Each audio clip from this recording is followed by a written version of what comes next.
Hi there, my name is Teni Brant, and welcome to Speak Dicely, the podcast where I get together with other tabletop enthusiasts and we speak dicely together. When we make characters for tabletop role-playing games, they typically have some kind of role or job within the group. Depending on the system you're playing in, this role might be called an archetype, an occupation, or in the case of Dungeons & Dragons, a class. Our character's class affects the playstyle of your character and how you might behave in combat, exploration, and social situations. Joining me today to talk about character classes are Matt Costin and new guests SirDuke33, KoibaRNG, and Soko. Hey there, folks. Hello. Hey, guys. How's it going? Good. How's everybody doing today? Pretty well. Doing all right, thank you. I got no complaints so far. Always great talking D&D. Other than the minor existential crisis from the first 2 minutes we were in this Discord channel, I'm doing great. That's how it's going to be, you know? You just meet new people and then you just question everything. It's a great like jumping off point. Like everyone knows what they're in for at that point. Just set your expectations. Like, hi, nice to meet you. We're all dying. That's great. You ever think about the heat death of the universe? And then it's a level playing field from then on. Oh, exactly. So these guys here, they're all Twitch streamers, and they all you guys all play Dungeons and Dragons, and I believe you all play as a group, correct? Yes. Yeah. Yep. Do you want to tell us a little bit about that? Did you say unfortunately? I mean, he's not wrong. How do we begin with Dungeon Select? So we play on every Sunday. Have been doing for like over 2.5 years now, or coming up to these 2.5. We're 94 sessions into campaign 1. Wow. We play on that Dutch Geeks channel, and soon we're going to be setting up our own Twitch channel away from his personal one. So we're going to be on Dungeon Select, and yeah, it's a campaign that's been going for a long time. It's our own little passion projects because we've all kind of put just so much into it, and like I can't say for everyone else, but I love it. And obviously, I hope everyone else loves it. Yeah, Obviously, we love it. I mean, we all dedicate a lot of time to it. So I think Dungeon Select was my second ever campaign, and although it's been going for 94 sessions, I was only I was there from the start for, I want to say, less than 10 sessions. I don't know if you I think it was 11 because that's when Ethan came in. Between 8 and 11. So it was like 11-ish. So and then I was like, I'm not really enjoying this. I think what really affected it was the fact that because I was playing 2 campaigns kind of simultaneously, and I was having way more fun in the other one. So I was like, this doesn't really feel like a great time to me. And then I sort of bowed out. And then another like 50 sessions later, I came back like, can I come back, guys? And I made this really convoluted bard character to rejoin, and I've been back in ever since. But yeah, it's been an interesting time for sure. And dude, I played fighter at first and then ranger. Switching to bard was an experience. Like, yeah, I can imagine. We'll get into it, but boy, full spellcaster, whole different kind of role play. Like, it's been wild. Well, you know, I guess if we're going to kind of get into personal stories, I might as well get us on with the prompts here so you guys can talk a bit about yourselves. So what is it that you guys are passionate about? Like, tell us a bit about yourselves. I mean, so I'll go first. Sure, I'll go first on all these things because I'm usually either the quickest or the longest, so I'm like that middle ground. I have a massive passion for history, especially like ancient history.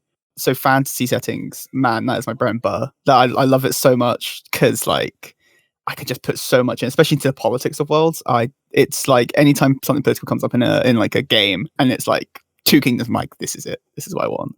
You know, video games obviously is a massive part. And board games, you know, I used to collect board games, but I don't anymore because it's an expensive hobby to collect. And within that, I mean, I changed that obsession to dice. I think I have like 60 sets with loads more coming. So you're beating my number. The resident Laura Bailey at this point. I have a massive bag as well. Like I only recently got a massive bag to keep them all in a tin. That was a loud experience until I got dice. People were like, stop. People were like, stop. Change this metal tin, please. But no, you know, like anything fantasy, man. I love it. I love all that stuff. It's just, yeah, that's me. I'm all that kind of nerdy, like, it's a fantasy world. I said, oh, wow. Actually, if you look at this magic system compared to this one, it's yeah, you know, it's just. I'd like to think I'm chill, but then you get to sometimes, and I'm not. get to some games, or some situations, and suddenly I'm like, oh, a ball full of rage, but goofy goober and all that.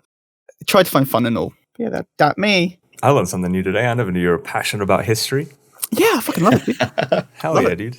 There's so many history books. Have you ever played any like really low fantasy or like dark fantasy settings that are supposed to be a little closer to realism? I've played a couple. I've not like played them, but I've like definitely like read them because I haven't seen them. But yeah, they're. I like a bit of grit as well. Like I say, anything that gives you a bit of you can reflect on real life a little bit. That's something I think to do is compare how ancient history was to now. Because the Romans, they had graffiti on the walls that said like your mum's a hoe or like this person's a dickhead. Like nothing has changed in 2,000 years. Nothing has changed, and it's the funniest shit to me that 2,000 years have gone past and we're still exactly the same. All right, I guess I'll go next. Yeah, dude. So okay, well, yeah, I already said I'm SirDuke33. I stream on Twitch. What am I passionate about? Music it's high up there. Obviously, I play a lot of video games, but like my two main loves in life have to be music and video games. And well, I went to school for music, and I've recently kind of got into recording music and doing covers and stuff like that. But yeah, for the most part, I've been playing games since I was a baby, I guess, because I had two older brothers and they was raised with consoles and all that stuff. So yeah, it's just like I've lived and breathed video games since I was teeny. Yeah, so I've been on Twitch since pretty much as long as I physically could, which was when I first got to university, because my internet was so bad before that point that I couldn't even watch streams. I don't think for the most part, like watching live streams, my internet was too slow. I watched a lot of YouTube, but yeah, I got to university, I had fast internet, and then I just like, all right, I'm going to stream now. And then over those couple of years that I was there, realized that I had way more fun playing video games and studying. So now I'm focusing on streaming for the most part and doing a little bit of music stuff on the side. But yeah, that's obviously my main two things. I obviously I'm quite a new player to D&D, I think, compared to probably everybody here, and have kind of more recently become enraptured by Critical Role and stuff like that, and getting really invested more and more in Dungeons and Dragons. But up until recently, it wasn't something that I was really obsessed with when I was younger. I think we tried it like once or twice when with my family way back, but it never really took off. So just kind of pretty new to the game, but having a really great time. So yeah, I guess that's me. Yeah, you know what? I feel like that makes a lot of sense here, because we were talking about you recording your audio and sending it to me after this podcast, and you were razzing me earlier for being like, yeah, you could just send it to me MP3. That's fine. What MP3? Wave only. I'm like, that's a person that respects audio right there. Obviously, I was a little hyperbolic. I was like 96K wave file only or whatever. But yeah, because I also do a podcast with That Dutch Geek, who streams Dungeons and Dragons as well.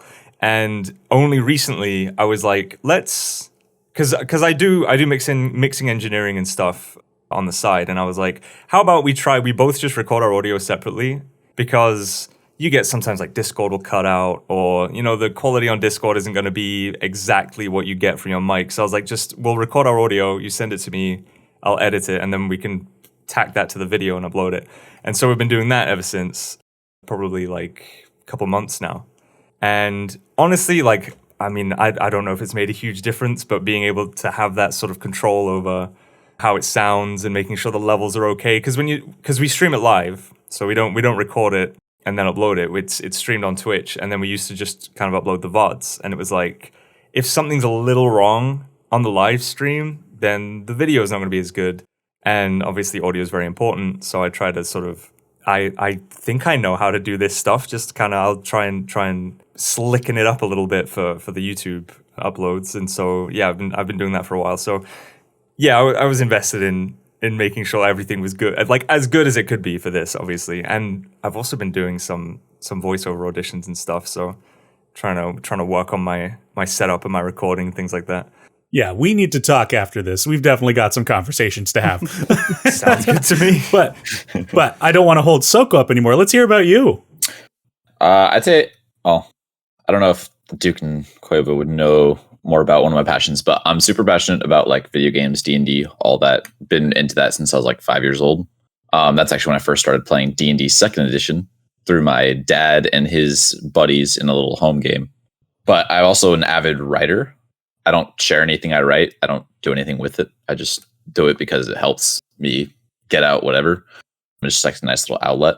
But I've been doing D&D since I was 5. Played through almost every edition besides first, mostly because I just have no real interest in it. Second really is where it got interesting. I've read the source books, not really a fan. But yeah, not too much to me. Guns. He didn't talk about his guns. I am an avid gun owner. He really is. Holy shit. That comes up a lot. And we definitely It's don't amazing. mock him for it constantly. That's funny to hear, because didn't you also play a gunslinger in this Dungeon I Select did, campaign? and he died. Oh yeah, I'm the resident character death guy in our campaign. Oh yeah, he is. That's true. I've had Three I'm on deaths, my right? third or fourth character for this campaign. To be fair, your deaths have been all really good RP deaths. That makes sense. Like, Yeah, they've been and they all great suck. for your character.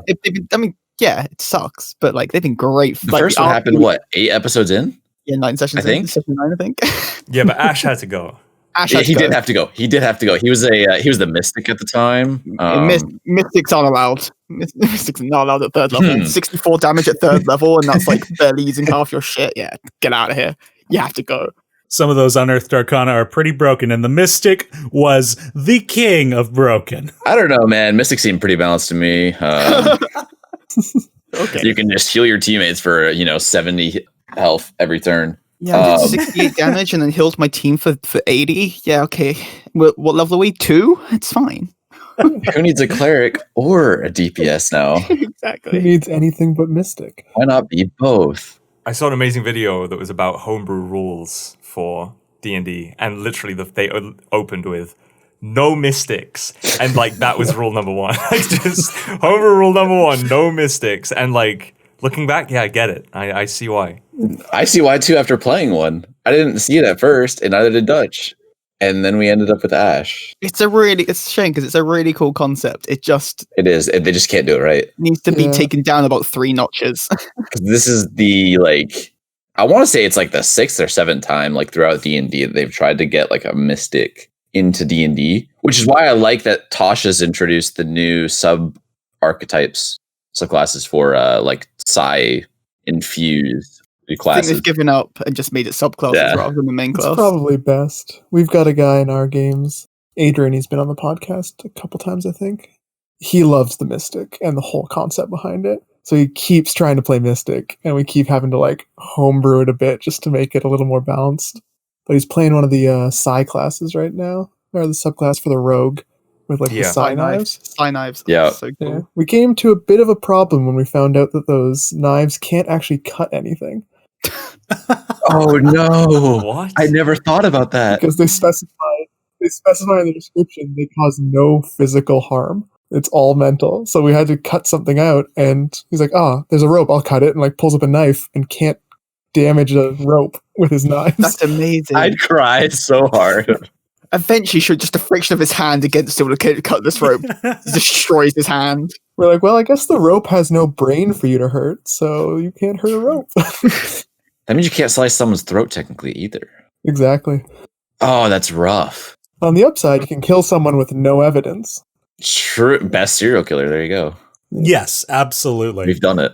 Just this guy walking around like, help, my throat's been cut. And they're like, you're fine, dude. Yeah. Like, what are you talking about? Some of those concepts in D&D are really interesting to me. Having recently got the spell, I think it's mental prison. Some of the aspects of that are really, really cool, where they believe that they are surrounded by spikes or whatever, and if they move or make an action through it, they take psychic damage, even though it's all an illusion. Stuff like that is super cool. I can see why the mystic class is so attractive to people. The subclasses do seem a little Thematically, more it's balanced really for the time cool. being. Yeah. I think now Soko and SirDuke have now kind of touched on when they got into tabletop. But Koiba, would you also like to mention when you got into it? I got into tabletop RPGs, probably my early teens, maybe 12, 13, maybe a little bit earlier than that. was playing 4.5e because that was a mistake. As we talked about slightly before the podcast, how 4.5e is just a mistake of a D&D edition. But played that for like, we're going to start a campaign, just me and my mates. It fell through just because, when you're at school, like school takes priority on a lot of things, and you're just there like, okay, sure. And then like just kind of fell through. We never like available at the same time. Classic like D&D thing. Then we did Edge of the Empire, Star Wars. It has this whole different dice sets. It's a really cool RP system. Like I think if you could like change to just be generic sci-fi, it'd be really, really good. The fact it's stuck in Star Wars I don't think is great, but it was all about like it's a success fail system, but then you had like crits, but you also had then like crit failures within that as well, and like really cool, like uses its own special dice that like D8s. Really cool system. And I loved it. Again, it was a similar sort of people as well. So similar thing happened where we're just like, this cool. Oh no, we're busy. Like start playing in the summer and then school wraps around and it's just like, we're not available every Tuesday now. We've got stuff to do, or like every other Saturday, one of us was doing something. And it's like, oh, okay.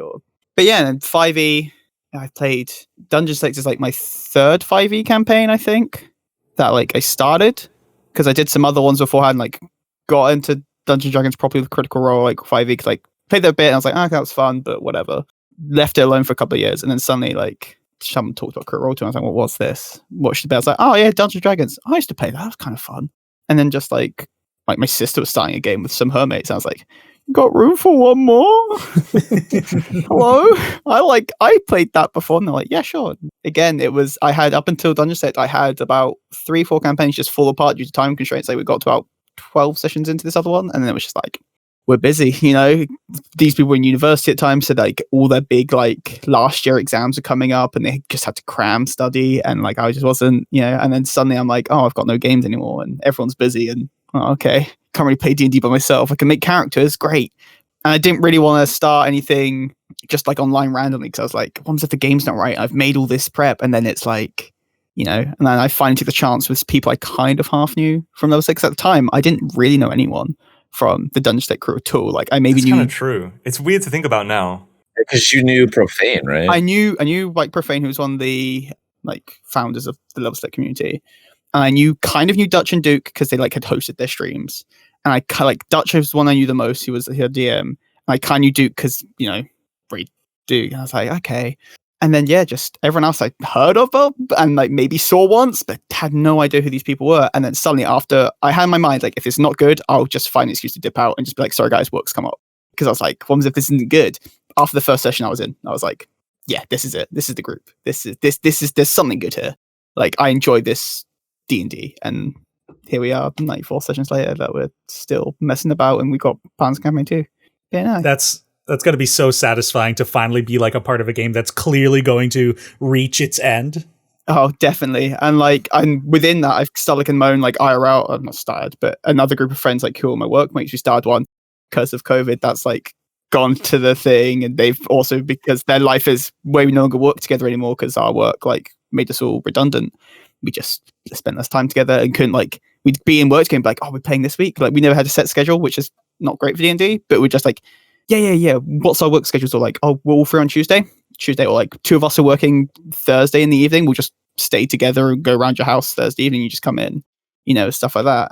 But yeah, it fell through, and it's like you were DMing that one, right? No, I was planning to DM with that group eventually. Like, right. We kind of were going to like rotate a DM. So each of us, we had the main DM, and then when his campaign was over, I was like, well, he kind of had forever DM syndrome with all groups. He was like DMing everyone. So I was like, well, I know you want to play so bad. I've DM'd once or twice, like one shots. I don't mind maybe starting a campaign. Like if time comes up, I'll do it. But alas, people get busy, and Dungeon Slate's my one group. And 2020 just happened. Yeah, 2020. We played online for like 2 sessions right on Skype, and we were like, this does not work for us. Like this does not work for our group. We're very more like in-person people, just in general, like with our comedy and with like how we are.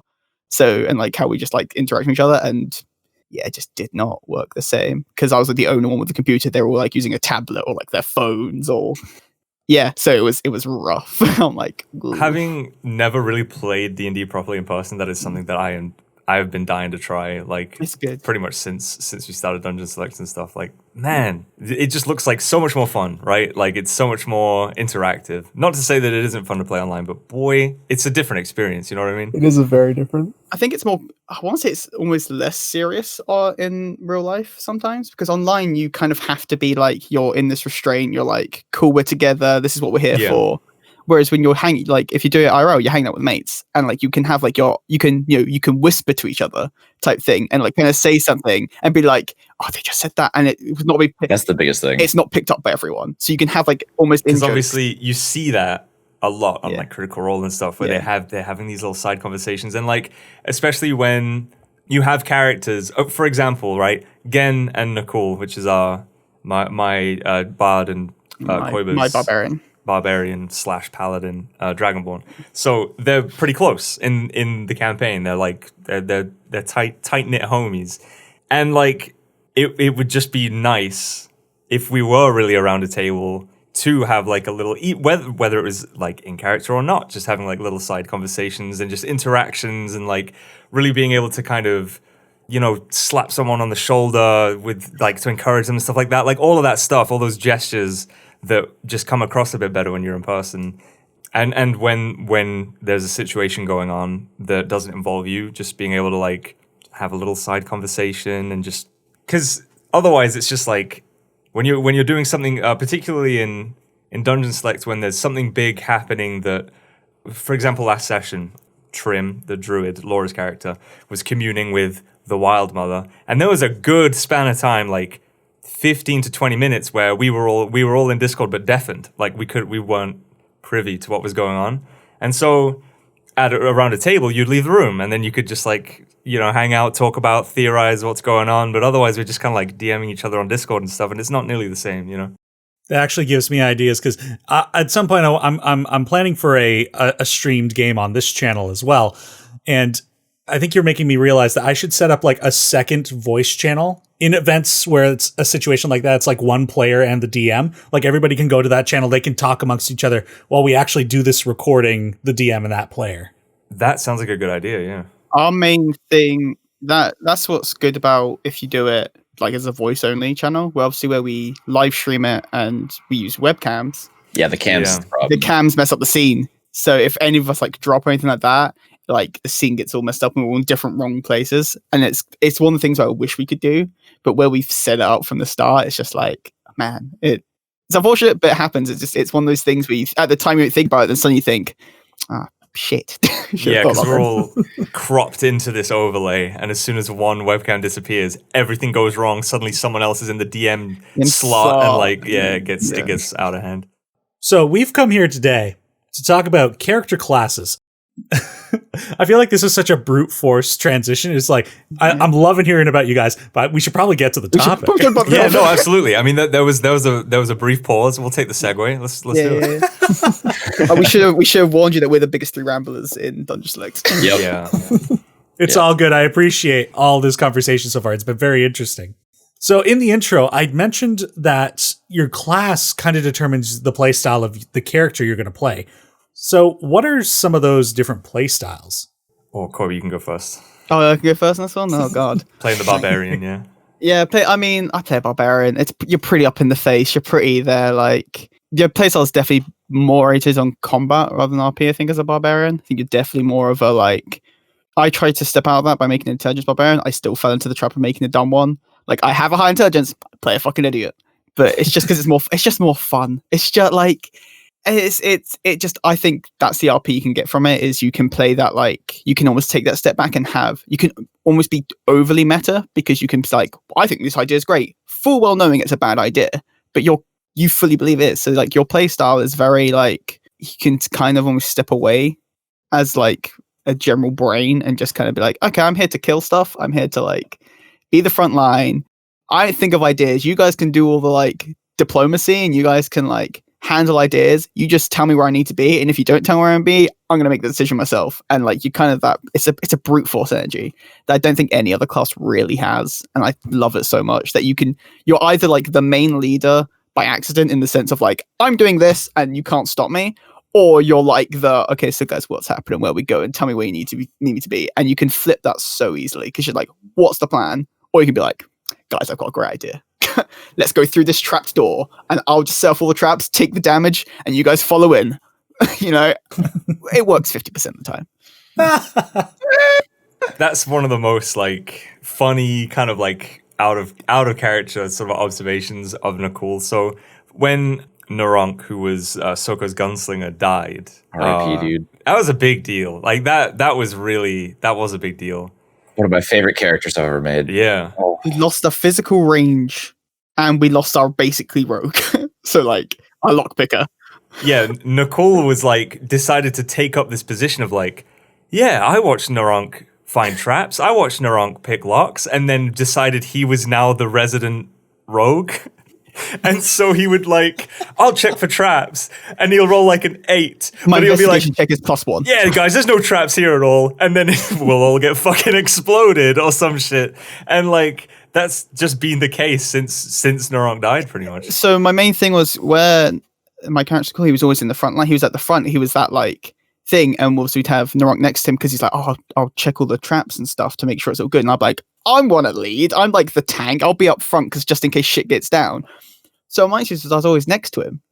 And I'm like, and there were times where I was like, oh, I'd fucking check for traps. It's not trapped. Open door, necrotic damage or something on the door handle, Yeah. or like lightning, And I'm like, guys, it's fine. Fuck. It's that like instant regret of like this move I made. And it just made sense in my head. It's like no one else I knew.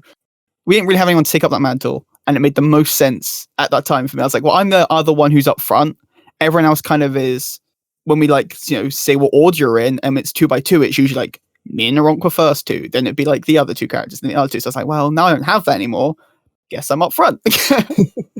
I'll take the lead. I've got this. And it's fun. It's just, I think in a day, as long as whatever, like playstyle or whatever, as long as you have fun, it doesn't matter how you play. And that's what I love, is that you can easily change your playstyle and it's still the funniest shit going. And I love it so much.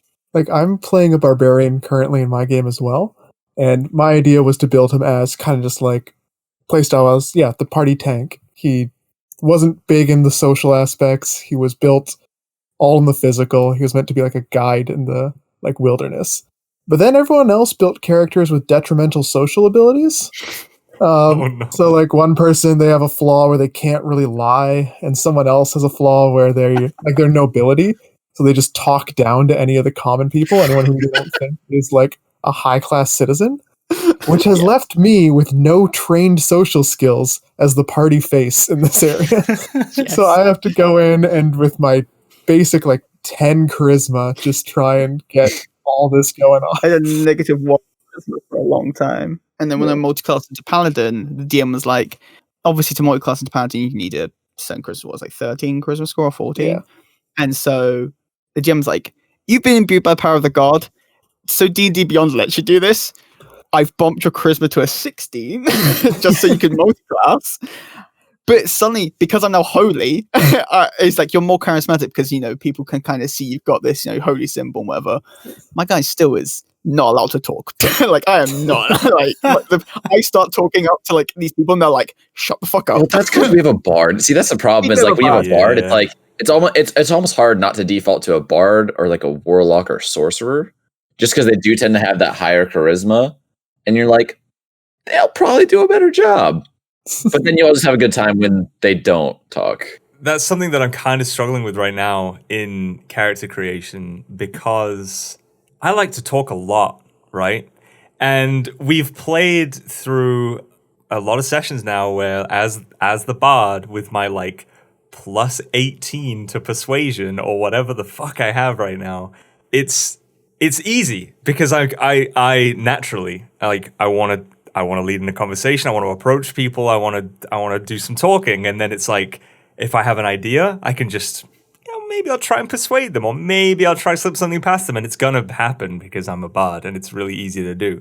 So for that play style as a bard, especially out of combat, is very much like just talking, just a lot of talking, and I love it. I'll talk to any of the NPCs. Last session I tried, well, the session was on Valentine's Day, so I tried in vain to hit on a shopkeeper, which like I, even being new, very quickly grew tired of the bard seduces X, right? Like that whole thing. I was like, dude, that's such a dumb thing.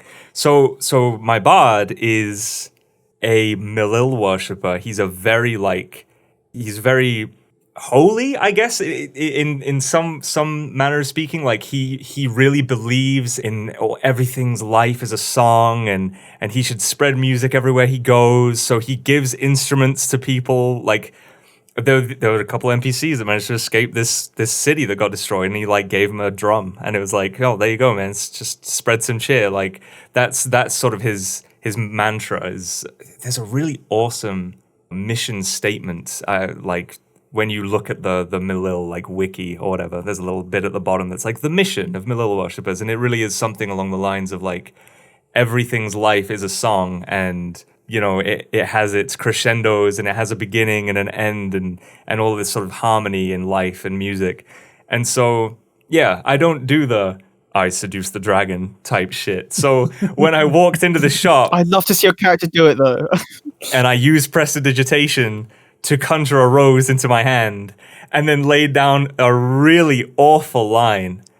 I was like, I don't need detect magic to know you're the most magical thing in this shop, or something like that, because it was a magic shop called the Bag of Holding. It's the worst. So bad. And it was all dreadful, and like I feel like Dutch was not having any of it. I didn't get anything back. Like I was just like, oh, dude, I'm Dutch doesn't like romancing with any of us, though. You know what? Like with Narok, I hit on many a character. Yeah, that's true. Like especially early on.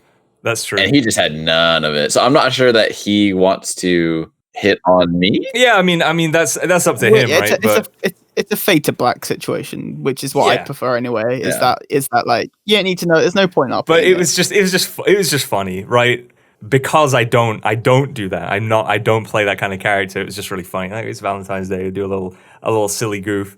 But yeah, so outside of combat, it's really just I love trying to talk to people. I also love like I don't know. I just love saying dumb shit to see how Dutch reacts on his feet a lot of the time. So Duke's really good in character of creating a conversation to enhance RP, right? Like he will be like he asks us all the time, if you guys owned a tavern, what would you name it? Like this is what we're doing like we've got a 4-hour walk through a sewer. You know, like don't get me wrong, it fucking out some of these conversations we have. I'm like, we have spent 40 minutes on this, guys, and we have like come on, like let's get to the talk about the bowl. Oh god, we don't talk.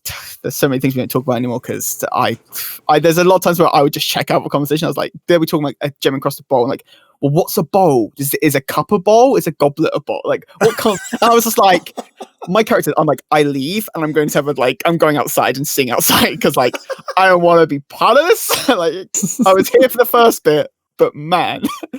Yeah, how did that start? We needed a gem encrusted bowl. We need one for Hero's Feast. Because Laura's Druid just got access to it.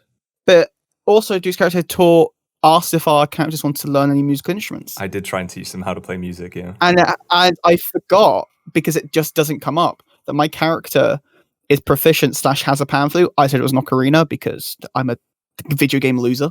And I'm like, well, it's just Zelda, you know. So, like, he's like, oh, yeah, and taught a lot of us how to play, like, instruments. There are pan flutes in a Zelda game, though. Spirit Tracks? Spirit Tracks, yeah. Yeah, but Ocarina's cooler. Especially if you think of a 6'9" barbarian dragonborn trying to play an ocarina. I mean, that's hilarious. I mean, like it's a tiny little thing. There's also this weird rivalry for some reason that because my character Gen plays like the harp, the lyre, the viol, which is like a violin but a bit bigger, the dulcimer. That he hates woodwind. Oh yeah, he hates woodwind. Oh yeah, and I don't.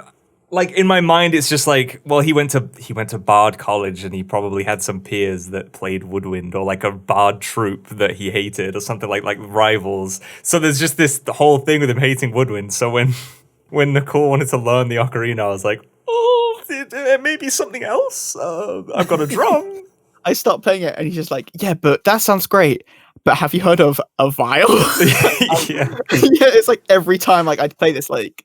Do performance check. My performance check's not great, but I think one time I rolled a natural 20, right? Like, yeah, we've had some jams. He'll be jamming out. I'd be like, I try and play my ocarina in time as we're floating down in the Feywild because, you know, it'd be a jolly like thing. Well, there's that 20, and he's there like, well, that sounded good. However, I think it would have sounded better with this. And it's just like, I find that shit hilarious. Yeah, I still don't really know where it came from.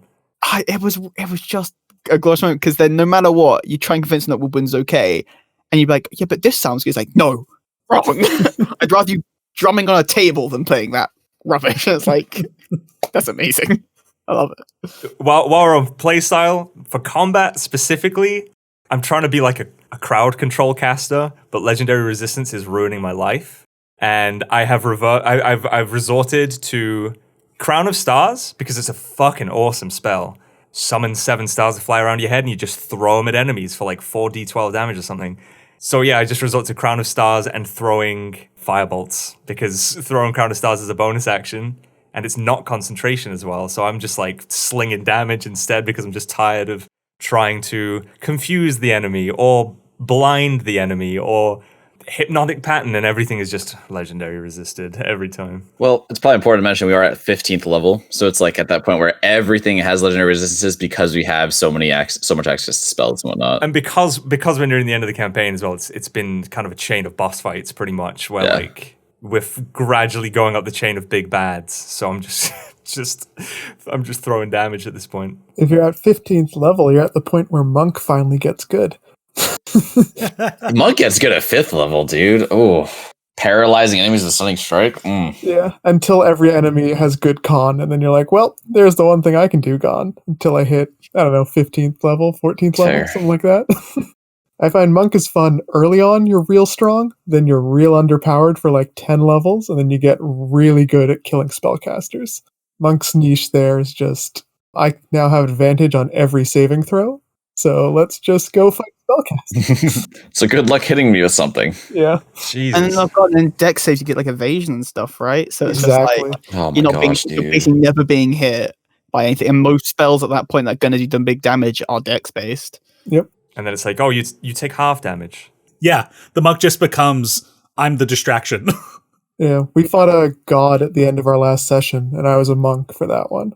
And by the end, we had one character death, one person was feeble-minded and banished. I took 5 damage the whole fight, so I was just fine. Wait, feeble-minded and banished? Yeah, Oh, that's rough, dude. Dazed and confused. they were a 20th level druid, and when you're level 20 as a druid, you can't be killed, basically, Yeah. because you have the ability to wild shape infinitely. So you just turn into like an elemental with 80 health. When that's gone, just turn back into an elemental.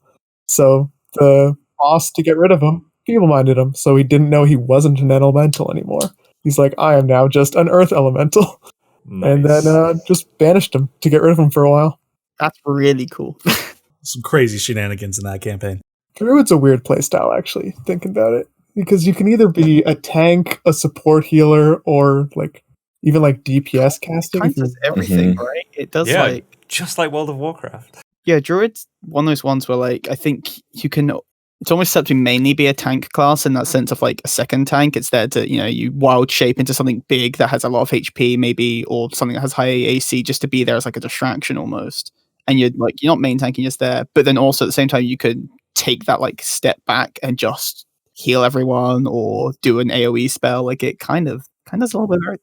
One thing I adore about Druids, having only recently kind of looked at the class, is that little flavor that's like you can only use armor and stuff that's not made of metal. Not made metal, yeah. Right? I thought that was super cool. I thought that's a really cool little detail. That I like being able to create an item that is the same as like plate mail, but obviously not metal. So it'd be like the Druid's plate or whatever. I think it opens up so much to that type of thing because you get so locked into being like, we put metal on. But man, before metal, there was definitely a lot of trying out different materials. Yeah, what about like wooden plate or whatever?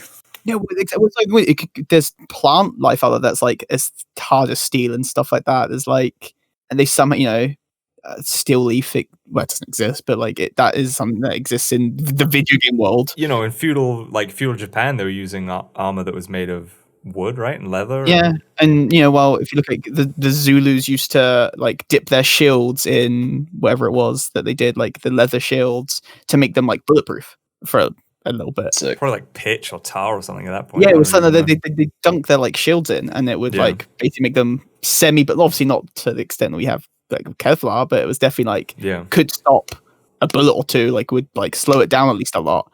there's so much you could do, and it's so cool that like Druid opens that up. Lizard folk is a good option for playing Druid because they have the ability to make like weapons and stuff out of bone. Oh yeah. Hmm. I forgot about So you can that. you can reflavor that if your DM likes to making armor, making other tools out of it. That's really cool. And you're already a lizard, so Yeah. Exactly. extra shape shifting points. I don't know. Halfway there. Another nice thing that the Druid does, I feel like most of the time, if you're playing a Druid, you're probably playing the Moon Druid because everybody's just like, I want to transform into a bear fast. Yeah. But any Druid can easily fill the role that a rogue fills, like lock door, turn into a spider, crawl under the door, untransform, unlock the door from the other side. Like you can scout as a Druid easily. I also like that, like, is it Druid? Wait, one like the control plants, or whatever, to like unlock doors using like a nearby, moss or whatever, and it like goes in and just like unlocks a door, or like expands and just like blows off the hinges. It's stuff like that. You can use natural, or you just carry like dirt with you. You carry like some seeds and you just like throw them and can do stuff with them. It's that like, there's so much you can do. Converse to that, while we're obviously kind of on the build up to a new campaign, and I'm helping a couple other people make characters for some stuff that I was hoping to DM at some point. I've been leafing through Tasha's Cauldron of Everything because it's amazing, obviously.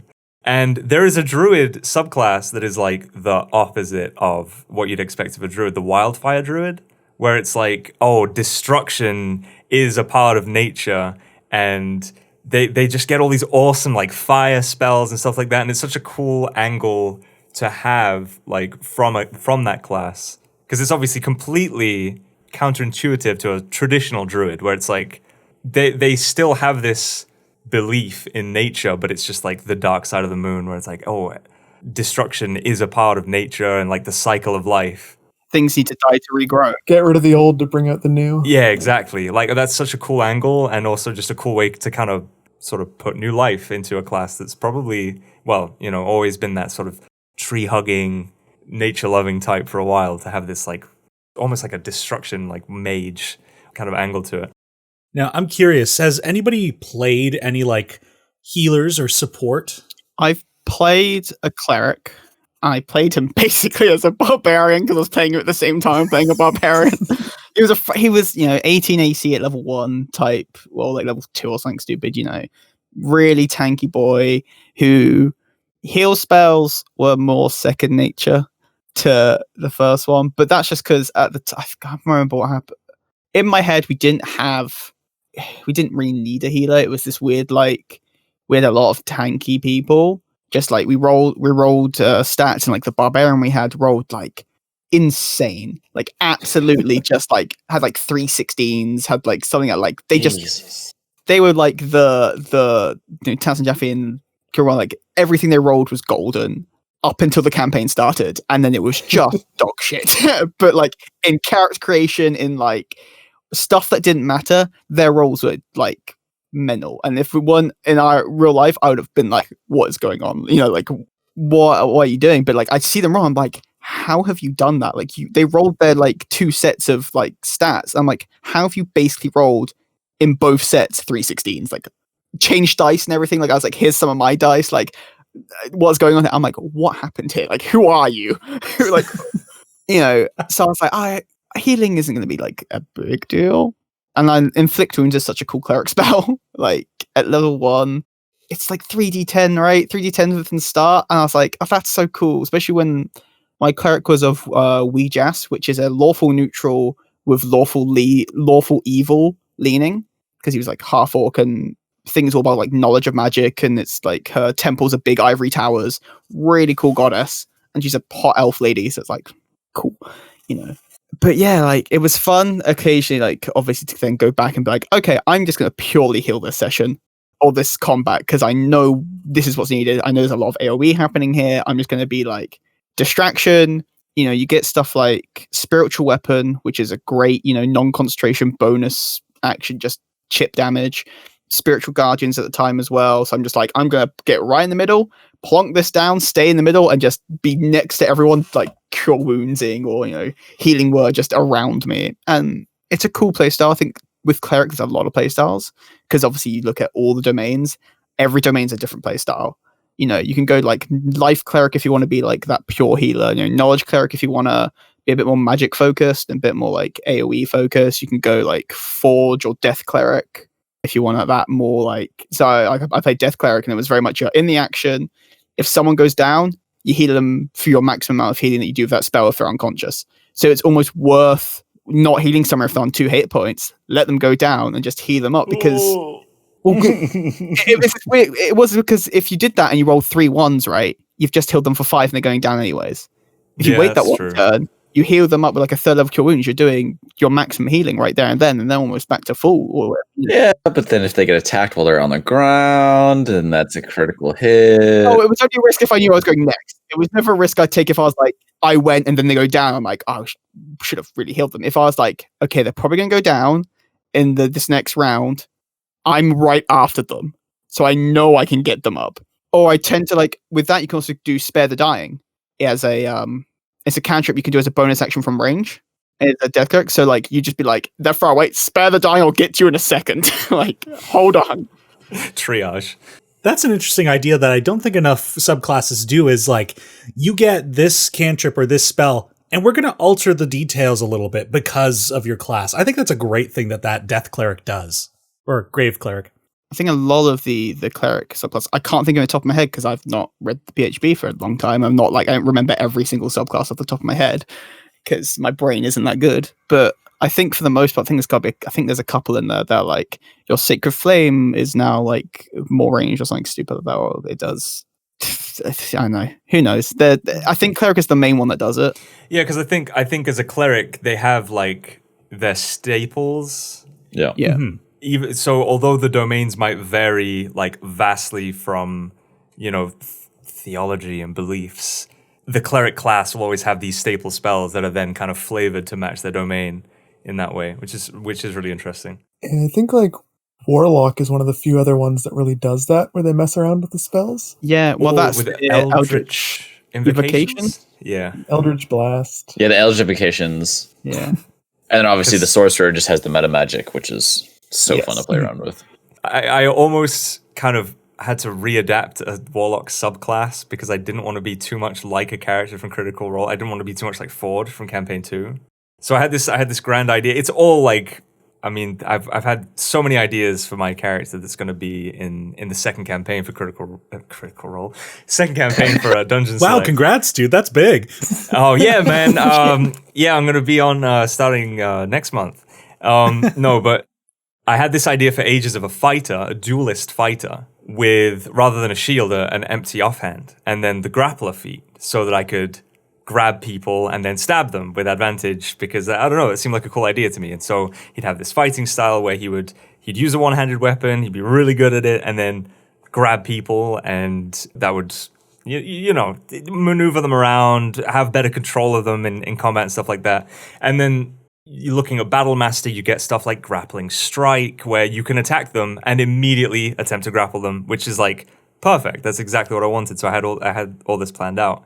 And alongside that, like a B plot where I would multiclass into Warlock, because it's a class that's kind of made for multiclassing, really, in a lot of ways. Like, you can be a pure Warlock, but it's also such a great class to add some flavor to your character through and a little bit of intrigue and story, where, okay, you're a fighter or a ranger or whatever, and you've found this dark power that you want to kind of side with, make a pact with for an additional boon of power. So I had this whole idea where I was going to be a fighter, multi-class with a Fathomless Warlock. And I realized that I was going to basically be a Hexblade Warlock, because I would be fighter, multi-class with Warlock, and all of my flavor was going to be nautical of some kind, because Fathomless is heavily based around a Leviathan or like a weird creature of the deep ocean. And I was like, I'm just going to be Ford. I'm going to be a sword fighting, like salt water spewing Warlock. And I scratched my head for a while, and I was like, man, I'm just going to take Fathomless and I'm just going to change everything to be fire instead. So rather than a tentacle that comes out of the ground, it's going to be a tendril of fire. Like, it was a very minor adaptations, literally just to change the flavor so that it wouldn't be at a glance like, oh, it's just like Ford.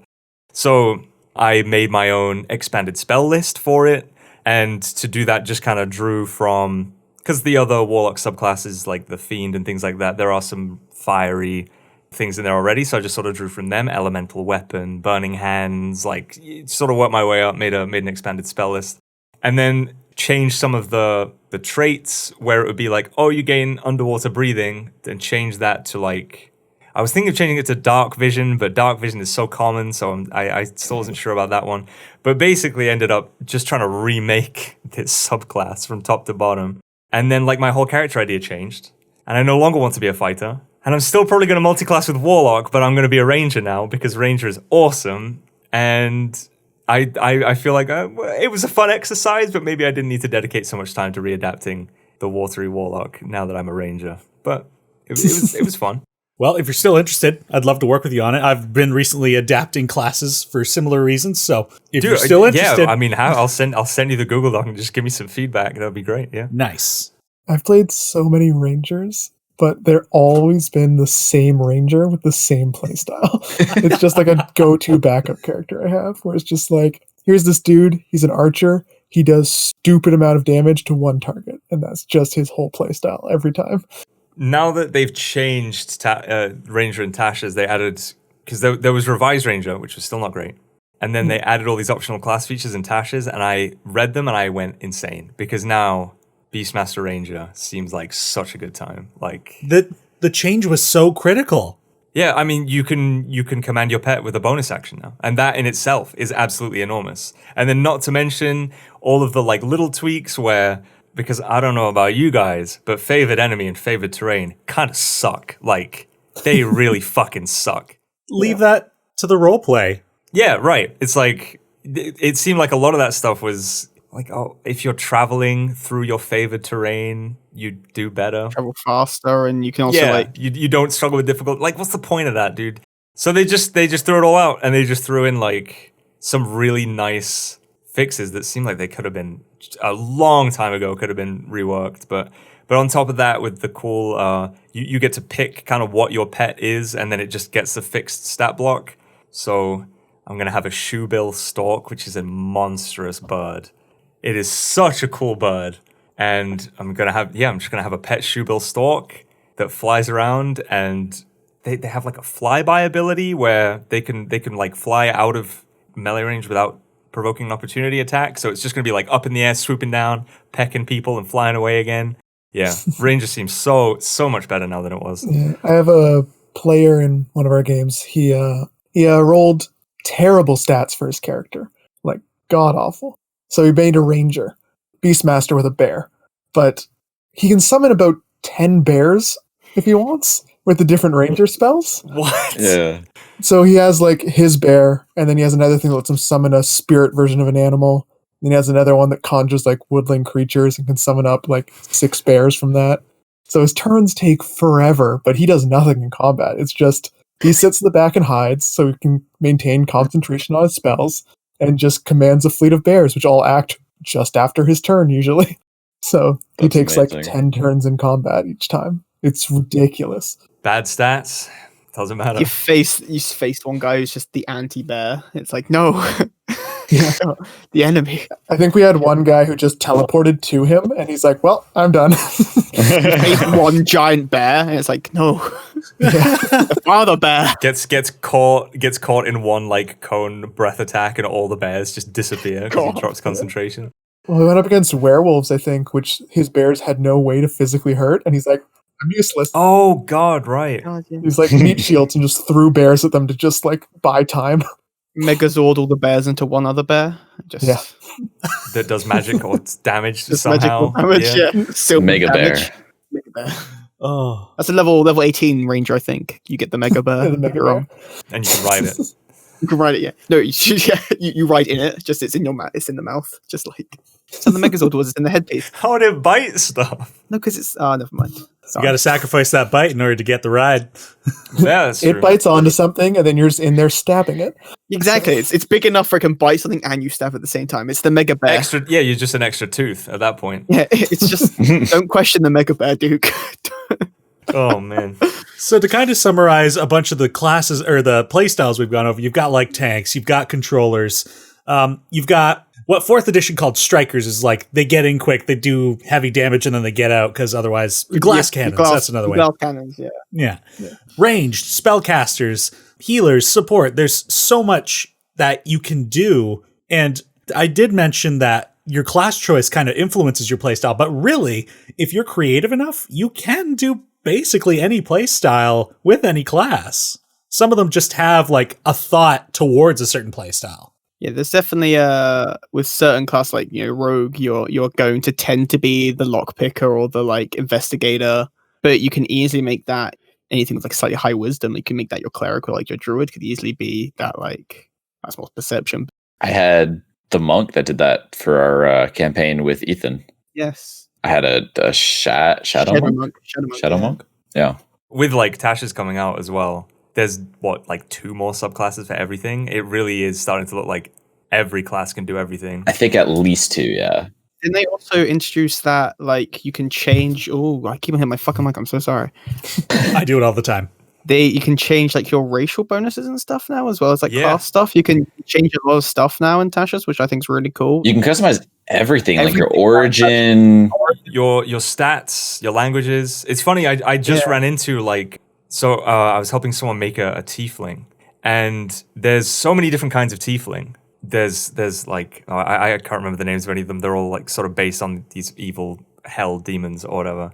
And basically, they wanted to be a tiefling ranger, and the best stats for that, there is a subrace of tiefling that gives you always get +2 to charisma, I think, but then like +1 to another stat.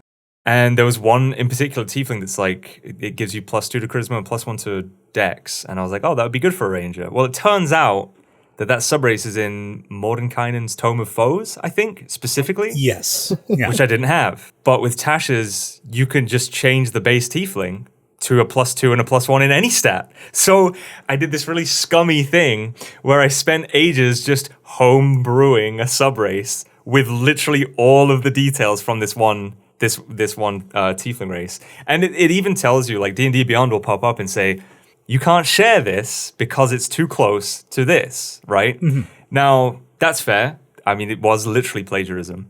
But what it means is you can't share it with the community, but you can use it in your own campaign. So I was like, oh, so I can still kind of technically steal this, right? But then, yeah, when I realized that you can just change using the like origin thing in Tasha's, you can just change the +2 and the +1 that tieflings get to whatever you like, and it doesn't matter. So I wasted a lot of time just plagiarizing a subrace and feeling like a bad person when all I needed to do is change the origin of the character, which is a really nice function. Well, yeah, I mean, it's great now that they're starting to move in this direction. Because before you had races kind of comboed with certain classes because they have these ability score improvements, but now anything can be anything, and it's so good. And I always recommend the document by Arcanist Press, Ancestries and Cultures, an alternate for 5th edition, because they present rules kind of like this, except for they break the races down into ancestry and culture as 2 different things. So you've got, if you're an elf, you have certain abilities based on your biology, but then your culture is depending on where or with whom you were raised. So like the proficiencies with weapons that elves get. Well, maybe you were raised with dwarves, so instead you get those dwarven weapon proficiencies instead. So you can kind of merge races together as they are in the player's handbook, but it feels like you've got a character that was raised by a different culture, and it's so much more interesting. Not that we're talking about races today, but... No, I was just going to say that exact thing. Like, we're not talking about races today, but at some point, Koiba... Was it you that was talking about you wanted to play a half elf, half orc or something like that isn't a thing? If half elf, half orc is something I've always wanted to play, because when you get a half race, it's always assumed human. Mm-hmm. And part of me I saw like a document that was like, it explained like this half elf, half orc, and I was like, that sounds so cool, because it is something that's always very like, then it makes you start getting into like D&D genealogy. It's like, well, these two can't work together because you can't exactly breed like a zebra with a lion, right? It doesn't work that way. But that's like a mass. Someone out there has made this like probably 1,000-page document at least of like every genealogy and why the DNA doesn't work in D&D, right? But just the concept where you could choose certain aspects from elf and orc So you can have like the relentless endurance with like the meditation. It's that like it's something that I basically just want to play like a green skin elf, right, with tusks. That's what it comes down to. Is that like you see a picture of this like orc with like the elven ears and like the kind of the rough features, and I was like, that's so fucking cool, but it doesn't exist. Yeah, a little less narrow or lithe, like an elf, more like just a stockier green elf. Yeah, basically. But it was one of the things you don't see, because I like playing against type when it comes to races specifically. Like I will happily play like a wizard Goliath and just deal with the stats later. Like deal with that, like you get +2 strength and like the minus intelligence. But obviously with Tasha's now you can change all that. I like that goofy stuff where it looks goofy but it's actually really effective. It's what I love the most in D&D, is how customizable it is. And that's why that kind of stuff really helps out too when you're like, because I know a lot of people don't pick certain races because they want to play a specific class. Yeah. And they're like, oh, like I want to be a barbarian, so I'm never going to pick an elf. But like with that, it lets you really play whatever race with whatever class you want. So you can really experience any class playing the character you want to play. Yeah, it really like they're just moving like more and more towards like a very fluid customization of like whatever you really want you can be. I think that's what it's all about, really, is like, being able to just create this wonderful character. I think although yes, it's a game and it has rules that sort of constrain it, it's like you really, in a perfect world, your imagination would be the only constraint and everything could work and you could just be whatever you want. So it is in a, I guess, slowly and in a more, I guess they have to take a slow approach to it because you still want it to be balanced and reasonable, but that they are getting towards a point where anything can do anything. And like the traditional stuff will still work just as well, but there's not going to be so much of like a meta game or that hesitation when you're like, I really want to play this one class, so I have to be one of these races. It's really, really fresh to see. It is funny though that you should mention an elf barbarian, because I was just making an elf barbarian with one of my friends, and it's the most amazing thing ever. The whole thing is like just, I mean, it's so open, and again, I just spend way too much time leafing through the subclasses and Tasha's because the wild magic barbarian is so cool, and it seemed like such an amazing idea, and like a great story for something becoming infused with wild magic would be that something happened in the Feywild, because there's wild magic running around all over in the Feywild. So she's playing an Eladrin, which is a really interesting race, wild magic barbarian, which Eladrin can teleport 30 feet from 3rd level already, and then there is something on the wild magic table that also allows you to teleport 30 feet as a bonus action. So there's like, she's going to be blinking around everywhere in a wild magic rage, but it seems like a super fun time. I think elf was actually probably the worst thing I could have chosen for that, because there's also, I don't know if any of you have ever heard of the Zealot Barbarian or played that one. Oh, yeah. But elf is one of the best choices for that subclass, because by the end, when you get to higher levels as the Zealot Barbarian, you basically can't die. They get an ability where if they were to go to 0 hit points, they stay conscious, and they still roll death saves, all that kind of stuff. And if they aren't healed by the time their rage ends, they die. But if they are healed, they're fine. They can keep going. Right. So pretty much nothing. There's very few ways you can kill a Zealot Barbarian when they're in that state. Gotta disintegrate them or something. Yeah, disintegrate or sleep. Sleep is the easiest thing you can do. Oh, because they'll bring them out of their rage, shouldn't they? Just, yeah, but that's gonna be a high level sleep though, unless they're really, I guess, for low hit points. Because if they're at 0, it'd automatically succeed. That's a good point. Like a trank dart. So an elf or like a warforged or something that doesn't sleep or can't be put to sleep by magic, those are what you want to play, because then you eliminate that huge like Achilles heel you got.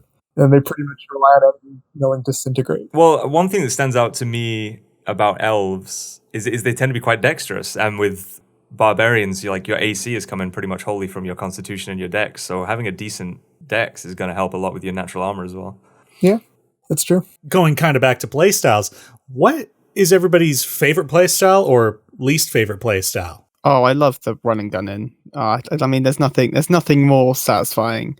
Like I love RP and I love that. Like especially like lore dumps, it's my shit. I absorb it, but man, there's nothing quite like your turns being very simple and just being like, I rage and I hit the thing. it's just satisfying. And obviously, like and also it's really annoying when you can't do it when you are put to sleep or you're paralyzed or whatever. You're just there like, I've done nothing. All I can do is hit. Or the enemy's flying. Yeah, or it's like all I can do is hit, and it's 10 feet above me. Fuck. And so you're just there, like just trying to absorb damage where you can, and you're just being ignored because the enemy's like, well, he's useless. Fuck yourself. It's like, and then your rage runs out because you're not dealing or taking any damage. Yeah, so you end up just like trying to find something else to do. Yeah, it's really sad. But I think my least favorite playstyle is probably like crowd control, just because I'm not very good at it. I think is what it comes down to. It just comes to being like seeing the frustration of everyone else with like, you know, the legendary saves and all that. I'm just like, man, to have this basically limitless pool, this pool of spells I can use at my disposal, and they just don't work because the enemy has this thing. I couldn't deal with that. At least like when you hit stuff and it's like, oh, it's resistance damage. I'm like, okay, fair enough, cool, it's just armor. But when it's like, I don't get hit by this, why? Because I don't. It's like, oh, thanks. Because I'm a boss. Yeah, because yeah, I'm like, I can't deal with that. I like kind of being at I don't know, I just don't like taking that sit back for no reason. Almost that kind of like, cool, I'm limited because it's a boss battle, and this is when I should be like my best, and I'm the worst here. Just because it's a boss. But I can see why it's good. Like I don't think there's any playstyle where I'm like, I'm never going to play this or I hate this. I think I'm pretty open my D&D, but I think probably AoE control is probably the one I'm like, man, this is not my cup of tea. This is not like, it's not my instinct. My instinct has been for 2 years. Go in. Run in, hit stuff. Run in, not like, I'm going to sit in this corner and hope no one sees me. That I don't, which is weird because I'm playing a rogue deck, so that's very much a like stab run away. But it's still kind of getting in that mix a bit. You still do have to kind of be in the mix, but it's not like I'm flinging spells in the corner and hoping for the best. What about you guys? Soko, you want to go first? Sure. Yeah. Because mine like contradicts Koiba's completely. Because that's actually my least favorite playstyle. I don't like I don't do anything. I just feel useless. I started on second edition. I chose a wizard because it's just like 5 or 6, and I was like, ooh, throwing spells, cool. I like this. And then as I progressed through, I'm like, man, barbarians, they're cool. They sound fun. Or like fighters, but I hate just like, oh, I don't have like this little like spell I can pull out or whatever. So I've always liked the little, like I'll play like a Eldritch Knight fighter because I have those spells at the ready to use for whatever I'm trying to do with the character. But I think my favorite is the like high DPS kind of mage sort of playstyle. Because like right now, I ended up coming into our campaign from when my gunslinger died to a war mage wizard, which is so fun because I just kind of ignore all the spells that people are like, oh, you should take this because it's really good. And I'm like, oh, that does damage. Mine. So I have like, I think I have damage type for almost every single type of damage, at least in my spell book. And then I choose that according to what I think we're going to fight per session. But the legendary resistances do get me a lot. Man. It's really bothersome. I definitely have a love-hate relationship with spellcasting now.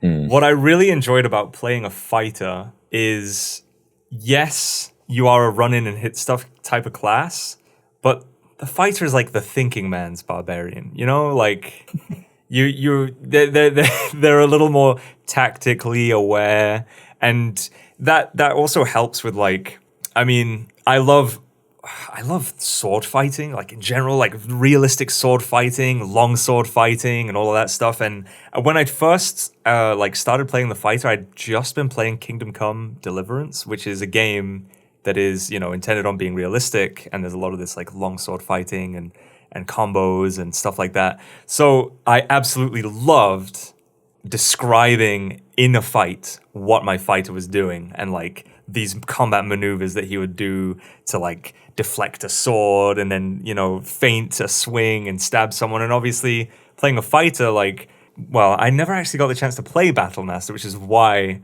I was hoping to for the next campaign. But I was a champion fighter. I was a half orc. I did ridiculous damage. I crit on a 19 with like savage attacks and whatever else. Like, it was so satisfying to just cut people up and then describe beautifully how he did it flawlessly because he's such a well-trained swordsman.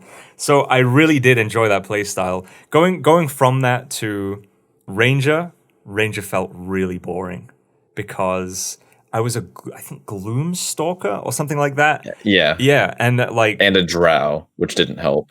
I would just shoot stuff, and if it hit, and that was it. Like, it wasn't really a whole lot of flavor I could put into, like, I put Hunter's Mark on and I shoot my bow. Like that was it. That was pretty much my turns a lot of the time. Going to Bard was a fucking night and day. I have too many spells. I am not the most experienced D&D player. I've never really played a full spellcaster before. So I joined this campaign at 7th level, and even then had a whole host of spells. And like when I was picking them, I wanted to focus on what would be fun for RP, because at the time the character wasn't an adventurer, he was a performer. And so I had all of these cool spells that would enhance his performances, like illusory terrain and enthrall and stuff like that would like make sense for him to have to kind of make an audience enjoy his performance even more. So early on, I felt quite useless because a lot of my spells were, well, one of my favorite spells that I never really get a chance to use was Hypnotic Pattern, because it's a big AoE and everyone in there has to make a saving throw, and if they fail, then they're charmed or they can't move, or so it's like one of those. But it also affected my allies, so I've never really had a great chance to just throw a Hypnotic Pattern into a swarm of enemies, because there would be a barbarian in the middle of them, or 2 barbarians actually in the middle of them, so not really gonna do as much good. As we've gotten later into the campaign, well, so my initial idea was that Gen, being a changeling, had several primary personas, and each primary persona had their own spell list. And so I do have a persona who is an elf, and he casts all of the healing spells. And I still stick by that. Like, if I want to cast healing word or mass healing word, I will shapeshift. I'll use an action in combat to shapeshift to then start healing, right? And I do enjoy healing, but it became, because we have a druid who's also an incredibly good healer, I basically, like, it's pretty much my last resort. If someone else can do the healing, I will just keep doing whatever I'm doing, because it really does feel secondary to like what I really enjoy doing in the class, which is crowd control. And legendary resistance sucks, but there's something so satisfying about knowing how annoyed Dutch is that I just blinded like 5 people in a fight. Because, oh, there's a big bad evil guy and he's got some minions. I'll just cast blindness at 6th level. He can legendary resistance it, but the rest of them are going to be fucking useless. And that is an amazing feeling. Confusion. is so beautiful. Annoying. Like, So good. blindness isn't concentration. So we did have a fight where like 4 guys were blind, and then I would cast confusion into the middle, and like 2 guys have to roll to see what they do in that turn. And he's going to attack his buddy and poison him because they all have poison weapons. So like they're just cutting each other up. There's guys in the corner that can't see. I absolutely love that. I love the aspect of the crowd control spellcasting. In individual like one big bad evil guy boss fights, it's not nearly as fun, but I love just screwing with Dutch. I love knowing that I am just like rendering his bad guys useless. And it's not even, dude, blindness is a ridiculous spell. Like, if you're playing a spellcaster, dude, take blindness. That shit is so whack. It's so great to have in your back pocket. Yeah, it is insane. Silence is another fun spell to have in your back pocket. Oh, yeah. Because you're like, oh, there's some like spellcasters back there. Now they can't do any spell that has a verbal component. Especially if it's a small room, too. Yeah. Yeah, for me, DPS spellcasting, least favorite thing. For me, that's the most boring part for me, combat-wise, is to just do a ton of damage. I love rolling all the dice. I prefer doing like a technical support kind of character, like battlefield manipulation. So like I liked Monk a lot because it let me kind of move around the field easily and get where I need to go, stun guys, get in the face of other guys, chase guys down. But things like Battle Master for fighter is something I'd love because you get the ability to manipulate your basic attacks. So it's kind of like Barbarian where you run in, you hit stuff, but you get to add a little extra flair to each of those hits. Thinking man's Barbarian. Yeah. How dare you? Like you were saying, where like you'd wanted to grapple a guy earlier, so you could Like, stab a guy, grapple him, get some control. Like, the character I'm playing right now that I really like is a weird multi-class where I combined a rogue and a battle master to make a very technical character who's all about support. So it's the Mastermind Rogue. Oh no. Which gets the ability to help as a bonus action from 30 feet away. What? So essentially, I can run up to a guy, hit him with an attack. If I hit, I can trip him. Now anyone who attacks him has advantage if they're up close. I can then, if someone else is fighting another enemy, for my bonus action, I use help on them. So the next attack they get on that enemy has advantage. So crazy. Or I can give someone else another attack because they're the damage guy, not me. I'm just here to help get everyone in position and like staying well. So that's my favorite kind. I never would have thought of that. And that's incredible. Writing down all these fucking notes, like, wait a second. like, I don't think I'm changing my character again, guys.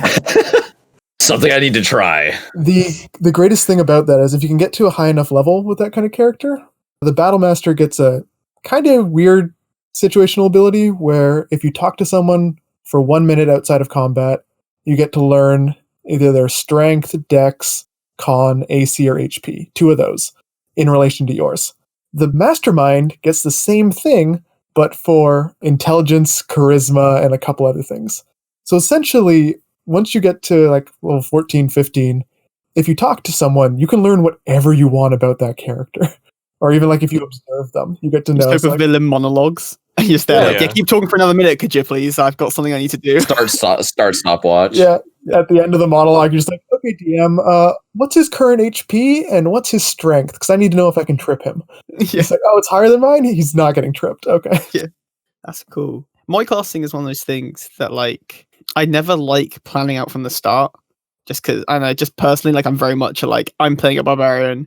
This current one is now paladin because the RP with like items and stuff, kind of, it made sense. It made the most sense. I was suddenly like, I've got this connection with the god now. Like, really, like, I'm talking to a god directly via an item. It makes sense for me to, like, okay, how do I want to do this? Like, how the RP are going, I was just asking for help for a lot of things, and like, it was helping my character with a lot of stuff. I was like, it makes sense to be paladin here. So going into this new campaign as well, I'm thinking, well, I want to be a rogue. I'm going to stick with rogue, and just because I like seeing it out more than anything else. And I'm like, I don't like getting into the hey, I'm going to multiclass this. I can do all these things. You know, it's just what I don't like doing. But like, I like thinking of the idea. But when it comes to actually playing, I'm like, I don't want to do that. That sounds too much effort for me. So I just go into it and wait for RP to come up. And it's quite nice to have had it where suddenly I think, oh shit, yeah, I am going multiclass now. I have to look into this. Okay.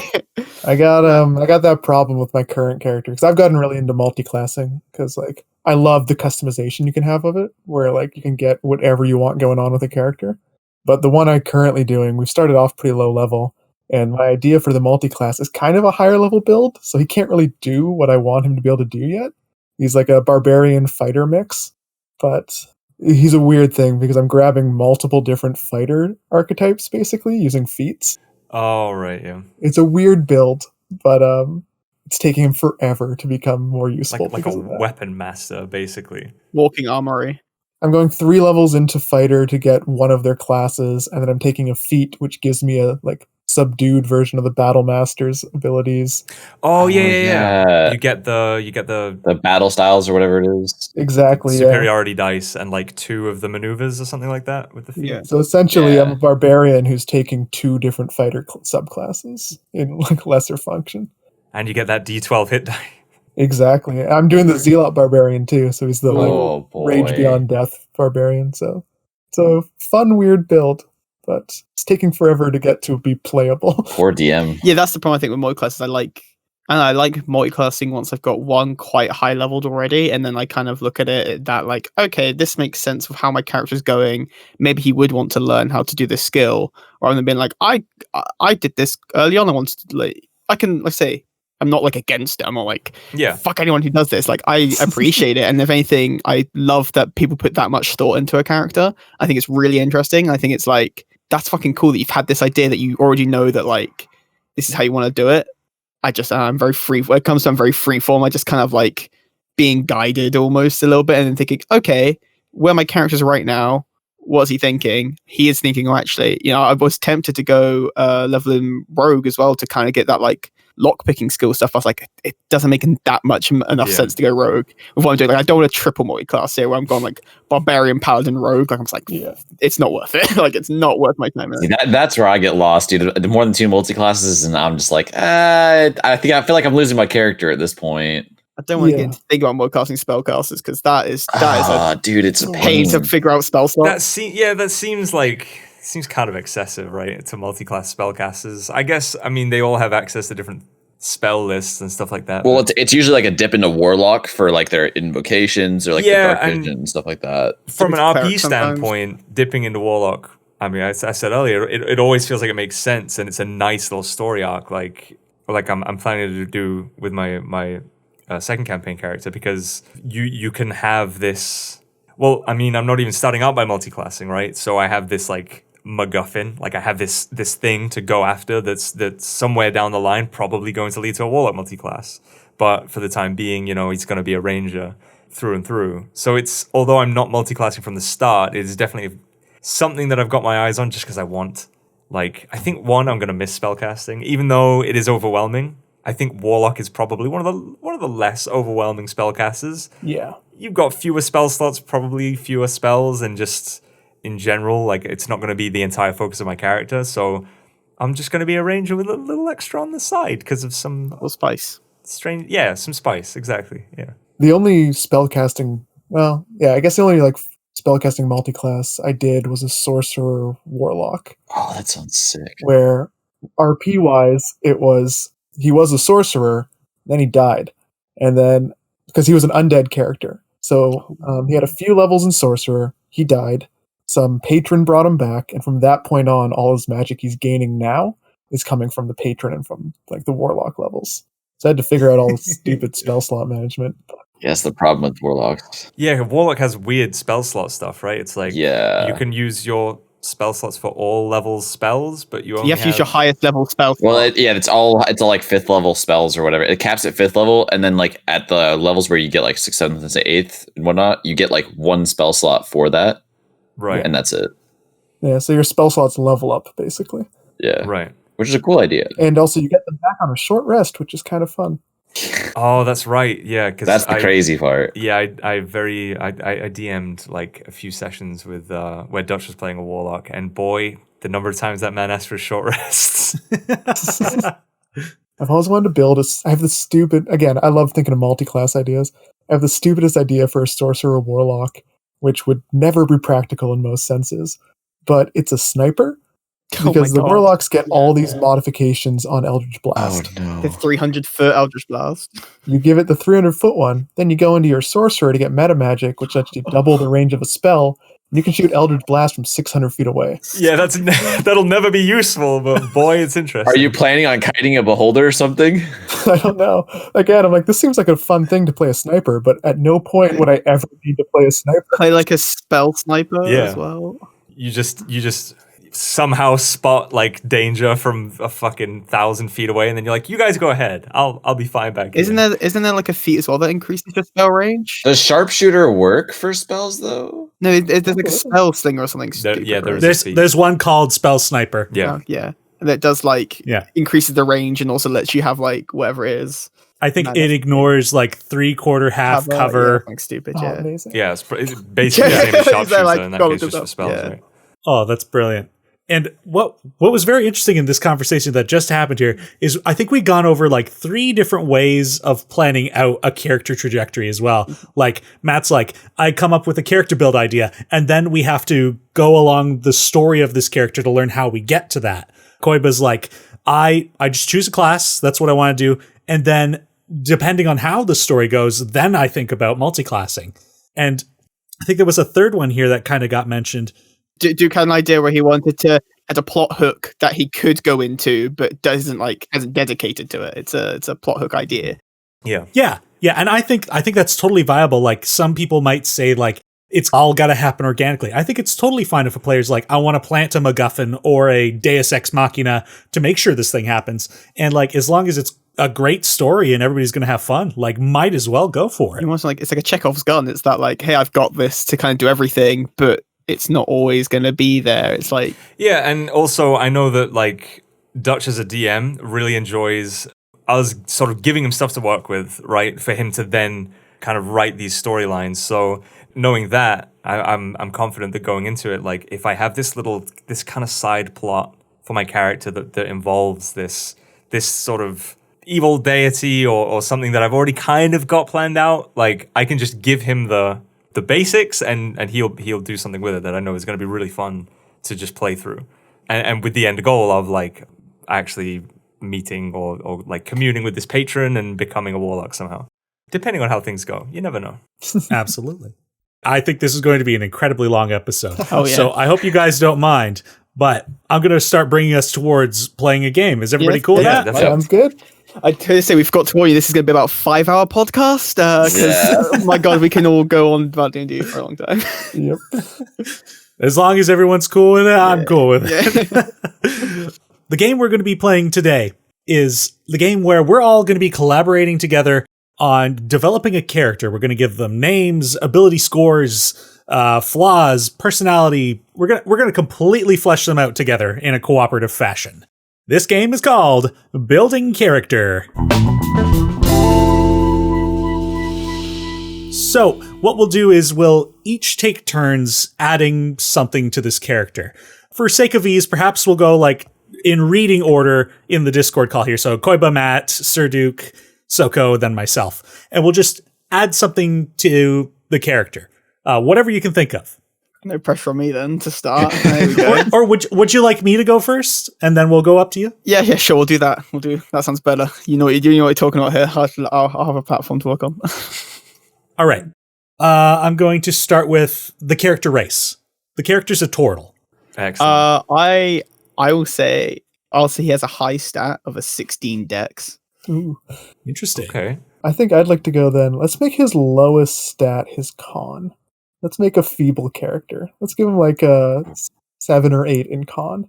Let's see what that does. Okay. So a total with 16 dex and 8 constitution. Let's make him let's make him an artificer. All right. Let's name him Squirt. He's a little bit on the shorter side of a turtle. A little smaller. Okay, short turtle. Oh, okay. So this kind of sounds like he's also the runt of his litter in a way. Maybe, yeah. He's got this terrible constitution. Yeah. He's probably more agile because he's a bit more lightweight. Interesting.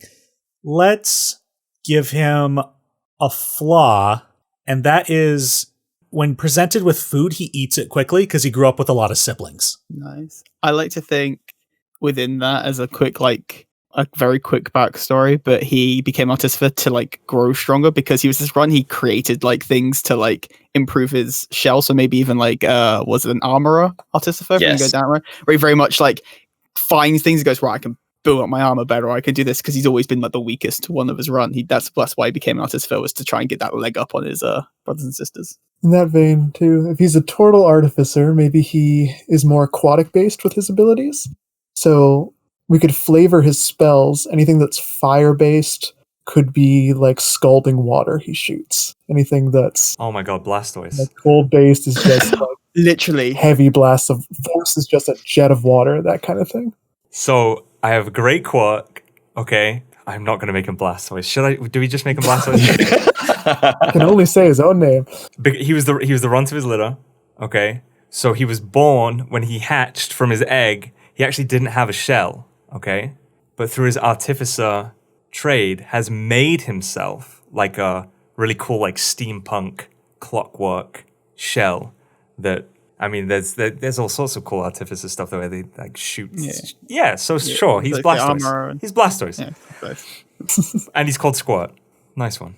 I mean, I guess going along that same vein, his ideals would probably be that he's always going to back up the underdog in the fight.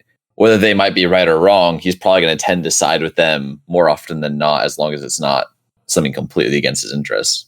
Let's say, interesting, in terms of his appearance, he's kind of like a painted turtle. So he's like, it's like black, but it's got like the yellow and red lines on the face. Just so we got a bit of a visual appearance for him. Oh god, what else can we add to this guy? I mean, there's a lot we can still do. And I was about to pull up on a character sheet. I think for a why can't I think of what it's called now? Like what charlatan and all that stuff is background. Oh, background, right?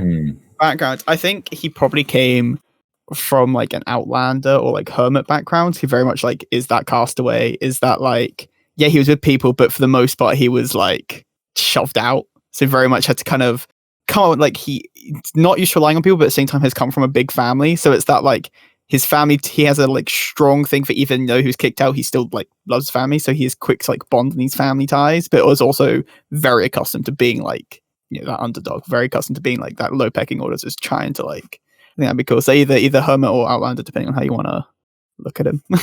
He could be both, a little bit of both. We could even, if we want, then if he's doing the hermit backstory where we're kind of out on our own, let's steal that quirk from the Triton where they grew up learning a different version of Common. So we could take like the old English version of Common where you have to sub in like different words, or as a weird dialect of talking. He talks very slowly as well. Yeah. Ooh, artificers can they use simple weapons? What sort of weapon proficiencies? They can get. It depends on the sub class. I can tell you right here, actually. Light armor, medium armor, shields, and simple weapons. Simple weapons, yeah. His weapon of choice is like a brass quarterstaff that is like telescoping and like really intricately designed. So he's like designed it himself. He like pushes a button and it like shoots out either side, and it's this really like ornately sort of engraved and designed, and you can see all these like little cogs and stuff in there. That's his weapon of choice, is the quarterstaff. I haven't been down the artificer vein recently. They use like a set of tools as their spellcasting focus generally, and this turtle is definitely a carpenter's tool kind of guy. Yes, he definitely likes working with wood and turning that into something special, maybe reinforced with other things. I think we're going to give him a bond. He's got a rival, the oldest sibling of the egg pack is he's the biggest turtle of the sibling group, and his name is Chugsy. Chugsy Malone. Oh yeah, Malone. Nobody stands against Chugsy. I don't think Chugsy's weirdly is a bard though. Like he's his biggest rival, but like he's just very like charismatic. He's a chaotic evil bard. Yeah, he's just very, very charismatic guy, and is very just like that's why everyone loves him as well. Is that's just like he just has his way with words, and is almost he has a weird connection backstory, like had corrupted this hatchery, and that's almost why he was even more like kicked out, was because his big brother was like, I don't like you as a run, like this like big rivalry. I've kind of enthralled everyone to think I'm the hottest shit around, you know. Everybody loves Chugsy. Everyone loves Chugsy. What else can we add to this guy? I mean, more stats, right? You've only got Dex and... well, yeah, I mean, it's one of his stats high and low, right? I mean, he's very dexterous and very weak. Intelligence is probably up there just because it's an artificer, but... Yeah, maybe its intelligence would be on par with Dex then. Yeah. Well, yeah, because he has to outsmart everybody else. Maybe he's not very good at what he does. Maybe he has like a 10 intelligence. He's made his own shell, but it's like... It's square. It's square, and it's made of wood. Oh, God. Oh, man. Yeah, he's a good carpenter. Not great at working with metal. Makes all this stuff out of... Yeah. Wait, actually, can't turtles, like, not swim? Isn't it, like, there's something... They can't. They can breathe underwater, but they don't have a swim speed. I think they can hold their breath for an hour. Yeah, it's something like that. But they can't swim. Something really interesting, though, that might apply to our little cast-out runt. And this is something because I've been looking at turtles as characters. So turtles were, I think, introduced in 2nd edition. And with regards to their lifespan, the biology is apparently that once they have like procreated, they're on a timer and they will die not long after that. So in 5th edition, they say a turtle's lifespan is 50 years. But this is might just be sort of a botch over what it was previously. So if Squirt is a little outcast run to the litter, he might well live to like 200 years old, you know? Because he's probably not getting much. So he's like this really old, tiny turtle with his homemade shell. He's definitely going to outlive Chugsy. keeps him as sick as a child as he's there, just like really old, but like because he's so small, people just think he's a fucking like idiot. That's what he just tells himself every time, like, Chugsy's picking on him. He's like, 5 more years and Chugsy will be gone. that heart attack's coming anytime soon.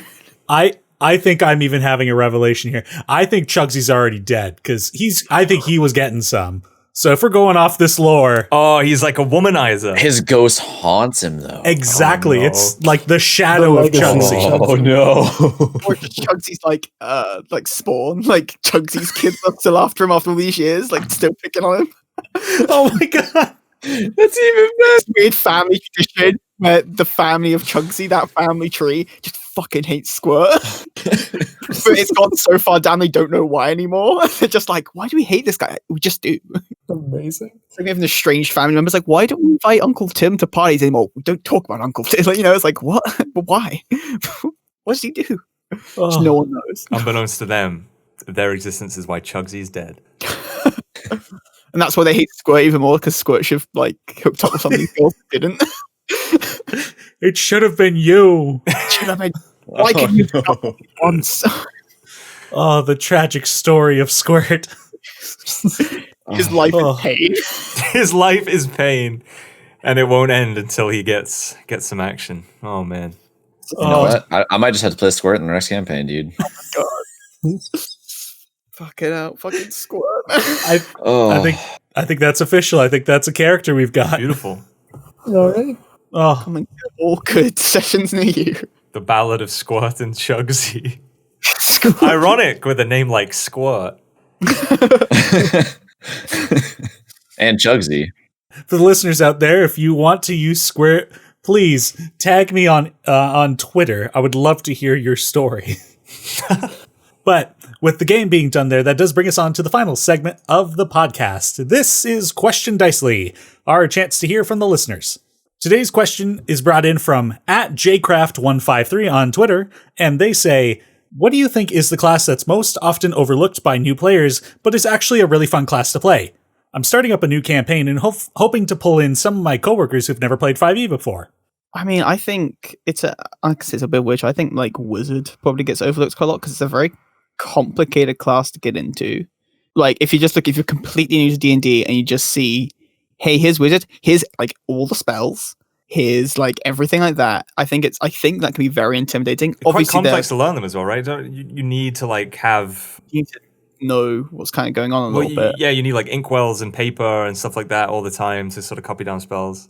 I think, like, obviously there are people out there who are like, I want to play Wizard straight away. You know, I want to be the pure magic caster. This is like my bread and butter, so I want. And I used to be like that, and I have played a Wizard, and it was fun shit. It's really fun class. I think a lot of people tend to get a little bit intimidated. It tends to be a lot of people's like second or third character where they've learnt D&D. They've now gone like, okay, I'll play a Wizard. I can relate to that definitely. Like I'll Having put my started foot with two very martial classes and then play the bard. Now I've got into it. Let's do it. I think for like completely new player, I think don't give me Wizards, and I think there's so much you could do both RP and combat wise with a Wizard that is really cool. They're so like interchangeable. They're so like, you know, your subclass is just based on like School of Magic, but you don't have to always take that School of Magic spells. You know, you could be a Transmuter Wizard, but then take, you know, mainly illusion spells if that's how you wanted to play it. I think Wizard doesn't get enough love in early doors. I think it's a lot more experienced players tend to play your Wizard. I think Fighter in general gets a bad rap, but saying that, it's still like one of the more common classes. So although I would strongly recommend Fighter for a new player, whereas I think I feel like, you know, like, oh, Human Fighter is like it's like a meme at this point where it's like, oh, that's the most, you know, generic stupid character that you could play. But I really think there's a lot of charm to playing a fighter. Like I said before, it's like it's more intricate than the barbarian that is, you know, run in and rage and hit stuff.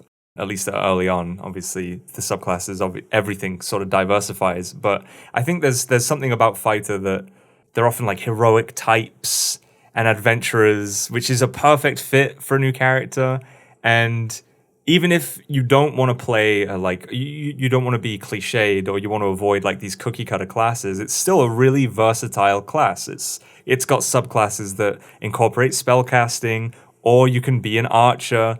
Just the kind of running theme is that you're a trained warrior, right? And so it's really nice, especially for like a group of new players.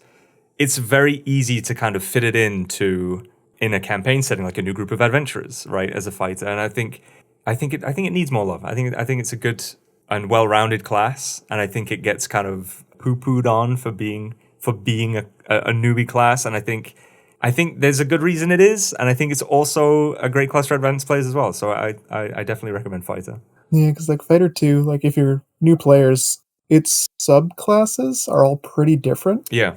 So you can get a taste of whatever you want to do with it. Like I'm a fighter, I want to know some magic. I want to try like tactics. I want to hit harder. Like there's a different subclass for each of those. So it's a good way to kind of test out different things.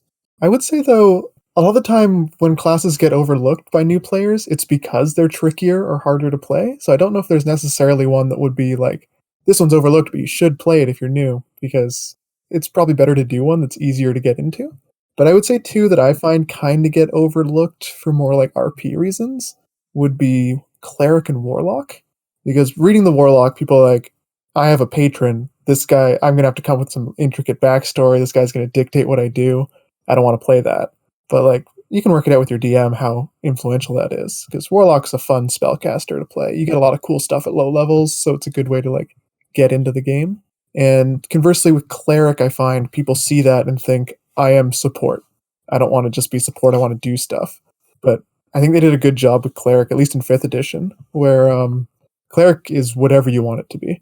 You have access to all the support stuff, but you also can be a frontline fighter, or you can be a damage-dealing spellcaster. Like, you're just very versatile.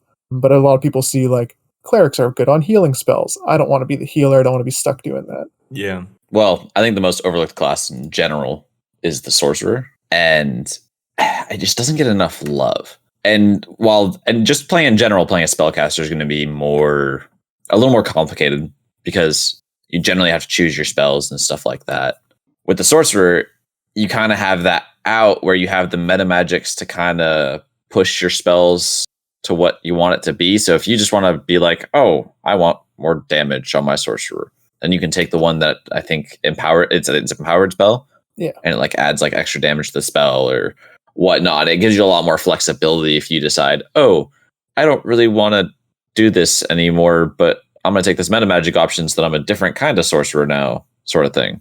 So I think it just adds like a lot of flexibility that other classes may not have. It also is really good for like newer people too, because you have very limited spell lists. Like you pick your spells and these are what you know. Yeah, it's a lot smaller, so it's not such a big issue. It's not like one of those ones where like every long rest you can swap up your spells for whatever you want. Yeah. I think it's also good like for RP as well, because it's all based on bloodline, right? So you can very much create like it almost gives you that set of, okay, so where'd you get your magic from? And just that one question can open up so much into backstory and like plot hooks, because you go, okay, so where did you get it from? Do you actually not know where you got it from, or do you like know exactly? And it's like very lineage, like is it a noble thing, and it's kept in the bloodline, or is it very much like, I don't know, just my family are magical and we don't really know why, and then you can explore that. I think it gives you a lot of options. I think I do agree actually with Sorcerer heavily, especially with the same reason Matt made, where it's like you're a spellcaster, but you're kind of channeled. You don't have this huge open. I mean, the clerics have access to a huge number of spells, and they have to prepare them, and obviously wizards as well. Whereas a sorcerer, it's like you know what you know, and you don't have this demonic patron hanging over you that's gonna that might affect or it might be intimidating to newer players, where they have this kind of heavy RP element in the patron as well. It's like you're just a magical guy, and you just get spells as you get stronger. And something that really excited me when I was coming to play a spellcaster was going through spells and like reading even like the most mundane spells and being like, that's a thing? Like someone thought of this? Look at the Magnificent Mansion. Like that, when I was a kid, was like, that was what magic was about. It's like this really fun and like I think Harry Potter kind of did did that justice in like making magic in a mundane world look so magical, where like prestidigitation, it's like, no, it's not a fireball, it doesn't damage anything, but you can flavor water, or you can clean clothes, or you can make a harmless little effect, and that's so magical, and there's so much to your imagination that I think like just that aspect of going through spells, one is obviously a great learning experience because it gives you a reason to look through spells. You learn what spells other people might have because you've seen them in the spell lists. But it's also just so amazing to see the imaginations of the people who've written them, and like just these magical effects that they can have even when they're not applicable to combat or even strictly like interacting with NPCs. Like, it's just so magical that someone thought of Tiny Hut or Magnificent Mansion's a fucking amazing spell, dude. I love that spell. Like, it's just so like it's up to you. You have a mansion Or hallucinatory terrain.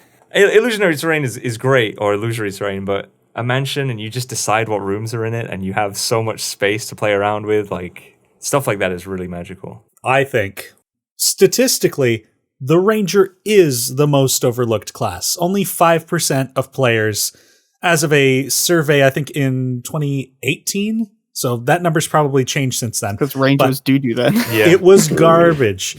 and Druid was right above it. And I think those two are some of the most overlooked classes because I think in terms of the role play, these are two classes that very much focus on the relationship. Unlike Warlock and Cleric, where it's a relationship between the character and a patron or a deity, this is a relationship between the character and nature. And I think that's a very abstract concept for a lot of people to consider a relationship with nature in a roleplay sense. But I mean, in terms of playing, though, it's unfortunate because the playing of these two classes, the Ranger, first of all, can be incredibly powerful in a martial sense. And then the Druid has such versatility and also can be incredibly powerful in a martial sense if you're the Moon Druid. I would say on the Druid point, though, although it's overlooked, it might be for good reason for new players. Because kind of like the reasons we're praising Sorcerer, Druid is the exact opposite of that. Yes. You have access to all your spells, plus you also have access to all animals that you now have to know the stat blocks and mechanics for. So it's a lot to build up if you're new to the game. It gives you a lot of cool stuff you can do, that's for sure. Like, Druid's a lot of fun to play. But it also just can be so overwhelming to have all this stuff for like your first time playing.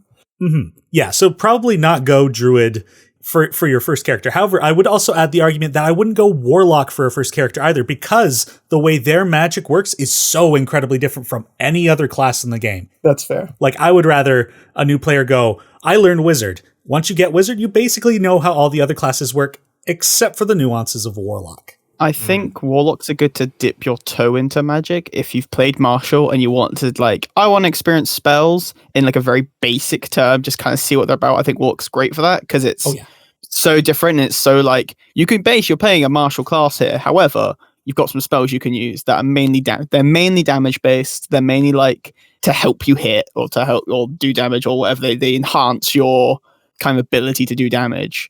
And I think it's a great little like toe dip.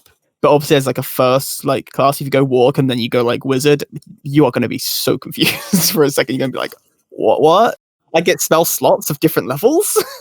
Oh yeah, like Warlock isn't a great baseline for spellcasters, I suppose. But I think what's important though, it's a good way to dip your toe in. I think Druid is a great recommendation in a way, based on the fact that it's so complex. Because if they're new players going into a new campaign, there's a good chance they're starting at first level. And with a lot of these classes, obviously you're going to very gradually unlock through leveling up the more complex and nuanced stuff. And I think if you're someone who is eager to get into the game and learn more about the game, taking on a more challenging class for your first time is a great choice, because as you level up, you'll learn a lot about that class, and through that, a lot about the game in general. If you're playing a versatile class, or you're playing a class like the Druid where you have to look in the monster manual or whatever for your wild shape stats, and you have to look at your spell lists and prepare your spells, you're kind of getting a little taste of sort of every facet of D&D at that point.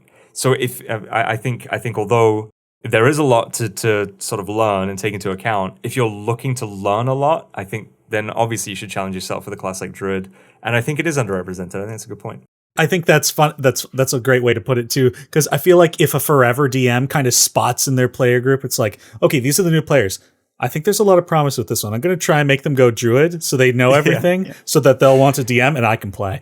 or they become sort of at least a ringer, I guess, among their group, where like they get more familiar with stuff and they can help the other players if they learn quickly. I think, that's a good Good idea. I think with Druid as well, where it's overlooked a lot is where you have that, like, if you like look online, like, oh, what's like one of the most powerful classes, you see that Moon Druid is like, we'll say OP, but you know what I mean? It is very powerful. So I think that is almost a reason people wouldn't want to play them, because they don't want to be like, I'm new to D&D and I've got Moon Druid. And then it's like, oh, of course he's, you know, oh, you've got Moon Druid, have you? Oh, you've got Moon Druid, have you? Power Oh, gamer great. over here. Yeah. Yeah. Like, oh, of course, you know, I think that kind of turns people off a little bit. So they kind of want to be away from that, where they don't want to be that person who went, I want the most powerful one. Yay. But they didn't, that's not what they wanted to intentionally, but it looks like it. I know there are some people out there who do that. Assuming they're not talking to like experienced players, they shouldn't feel that scorn from being like, oh, you're the one that played that. You could really say that about fighters too.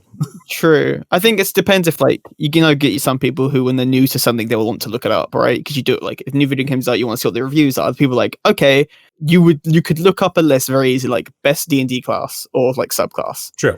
And you will see. I mean, I'm just learning that fighters and druids are good. Yeah. And you will see this, like, oh, arguably there'll be like a Reddit post or some like whatever article that's like, never play a Moon Druid because of how broken it is. You know, someone's had a one bad experience with Moon Druid and it's just gone a tirade. And if that's like your first impression, I mean, we talked about Mystic in that same way. Yeah, if you see a Mystic, you're there just like, oh, yeah, okay. but they've done that in multiple editions is the problem. Yeah. They've had plenty of time to fix it. Like, yeah, they've had time to fix that, and it's just never worked out. Yeah, and no matter what edition D&D there's going to be an optimal class as well. There's always going to be something that is... Everything can't be the same. It will just be better because, another reason, there'll be just something you can do with it, and it's like, oh, okay, I guess this is the optimal way to play, even though there can't be in D&D. Even like not necessarily overlooking classes, but if you're new to this starting in, a good thing for the DM to do is like a lot of people coming into this come from like video games or like other games. Figure out what kind of play style they like from their video games. Like, are you someone who is a DPS? Here's some classes to look at because you like playing that. Do you prefer playing a tank or like a support or this? Here's some classes you can look at.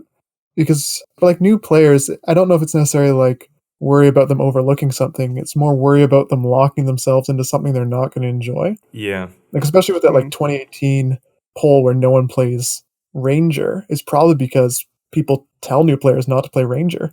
I always love the idea of Ranger. And when I play games, I will often try and play a Ranger type of character in like RPGs and stuff specifically. So when I played Ranger in D&D, I was really disappointed. Like, Yeah. that was a bad time. And that same sort of reason, that same motivation is why I'm giving it a second shot and why I'm so thrilled to see it get new life in Tasha's as well, because it's a class that the RP of that, like that bond with nature, and you're a seasoned tracker and survivalist. Like, I love all of those ideas in a character of being like a guide and wise and perceptive, maybe not the most effective in combat, although they can be pretty damn effective in combat. I was willing to be like, I was willing to give it a try because I love the idea of a Ranger character, and now that it's been improved like 1,000-fold, I'm even more excited to give it another shot. I think that's why I very quickly was like I was on the fence because I put so much love into this fighter, the idea of this fighter character. I'd written a lot of backstory, but I saw Ranger had been approved, and I was so quick to be like, okay, no, I'm trying Ranger again. I'm ready to get my heart broken again. I think it's the Rangers' time. It really is. Like, it really is the Rangers' time. Absolutely.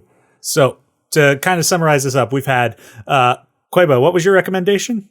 Wizard. I think give Wizard a little shot. Wizard. It's difficult, but I think it's worth a little. Maybe even Cleric. I'll argue that as Cleric is kind of on that same vein. Maybe a little bit nicer because you can do what you want with it a little more. It's a lot more open. But I think try a difficult spellcaster. They're fun. So we've got Wizard. I said Ranger Druid. We had Sorcerer from Soko. Fighter from SirDuke. I said fighter, but I just want to say, like, fighter. If you know, for a simple character, Druid, if you're willing to be challenged, I really think that's a good recommendation because Druid is so versatile. You can learn so much playing a Druid. And what was your recommendation, Matt? I had a couple, but Cleric was one of my big ones because it's versatile. It gives you a bit of everything. It's a bit more tricky than, say, a fighter. And I will echo that. Don't overlook fighter because it sounds simple. Fighter can be a lot of fun because it's very versatile in your playstyles with it. Absolutely. So there you go, JCraft153. Hopefully these recommendations helped you out. I mean, that's like half of the total number of classes we recommended. So we've put together a beautiful party, like right here. And I will always recommend Cleric because favorite class, love that class, so versatile. For everybody else, if you want to if you want to submit a question to Question Dicely, send an email with your question to dicelychannel@gmail.com. And don't forget to leave a social media handle for me to give you a shout out. At this point, I'd like to thank all my guests for joining me on the Speak Dicely podcast here. It was great having you guys. Been a pleasure. Thanks for having us, man. It's been great. Yeah. Do you all have anything you'd like to plug? Where can people keep up with you on social media or any projects you're working on? Well, I'm SirDuke33 everywhere. You know, Twitch, Twitter, Instagram. Yeah, Koiba. I mean, I'm not really I don't really use social media too much just because I think I'm settled Koiba on one thing. But KoibaRNG on Twitch. Also, hey, I can't say this, but follow the Dungeon Select Twitch channel because that's where we'll be doing campaign 2 for Dungeon Select. So it'd be a great place to restart. We don't know when it's going to be yet because we're still on campaign 1, but we'll be playing on Sundays. And I think Dungeon Select also has its own Twitter. It has its own Reddit. It has. I think that's the main ones. I don't know. I don't deal with it, but I just know it. I go on there to do Dungeon Select stuff, but I'm not the one who set up. That's all that Dutch Geek where we currently play our campaign on, and obviously KoibaRNG on Twitch if that once in a blue moon where I stream like once a month or whatever. You can find me on Twitter, Socoler_ because someone has Socoler. I don't know why. And then on Twitch at Socoler. Stream weekly, a couple days. And I don't really have much of a social media presence, but I do make murder mystery games for Discord. You can look that up on Group Chat Games. Don't know when that website's going live, or I guess when I put up the social media for that. But yeah, keep an eye out for those. And that's groupchatgames.ca, if I'm not mistaken, right? Yes, groupchatgames.ca. Thank you, everybody, for coming on this episode. We've got a big crew here, so I'm sorry if we didn't get as many words in from everybody as we could, but we also went long here, so I'm glad that we got the chance to talk with you all. Yeah, it's been great. I actually had a blast. Yeah, this is awesome. I could definitely talk about another 4 hours of D&D, I think, easily. So, well, hopefully at some point we can get some of you back and we can talk about some other topics too. That'd be great. And I'd like to thank the listeners for tuning in to Speak Dicely. My name is Teni Brant, and I will speak Dicely with you again soon. Bye-bye. Bye. Bye. Bye. You can find the Speak Dicely podcast on Podbean and most anywhere that you listen to podcasts. Follow Dicely D&D on Twitter, Instagram, and Facebook, and be sure to subscribe to the Dicely D&D YouTube channel, where you can find our video series on how to play Dungeons & Dragons, as well as other videos. The Speak Dicely podcast is produced and edited by myself, Teni Brant, and the intro and outro music were created by Zealot Barbarian. I thank you for the support, and we'll see you next time on the Speak Dicely podcast.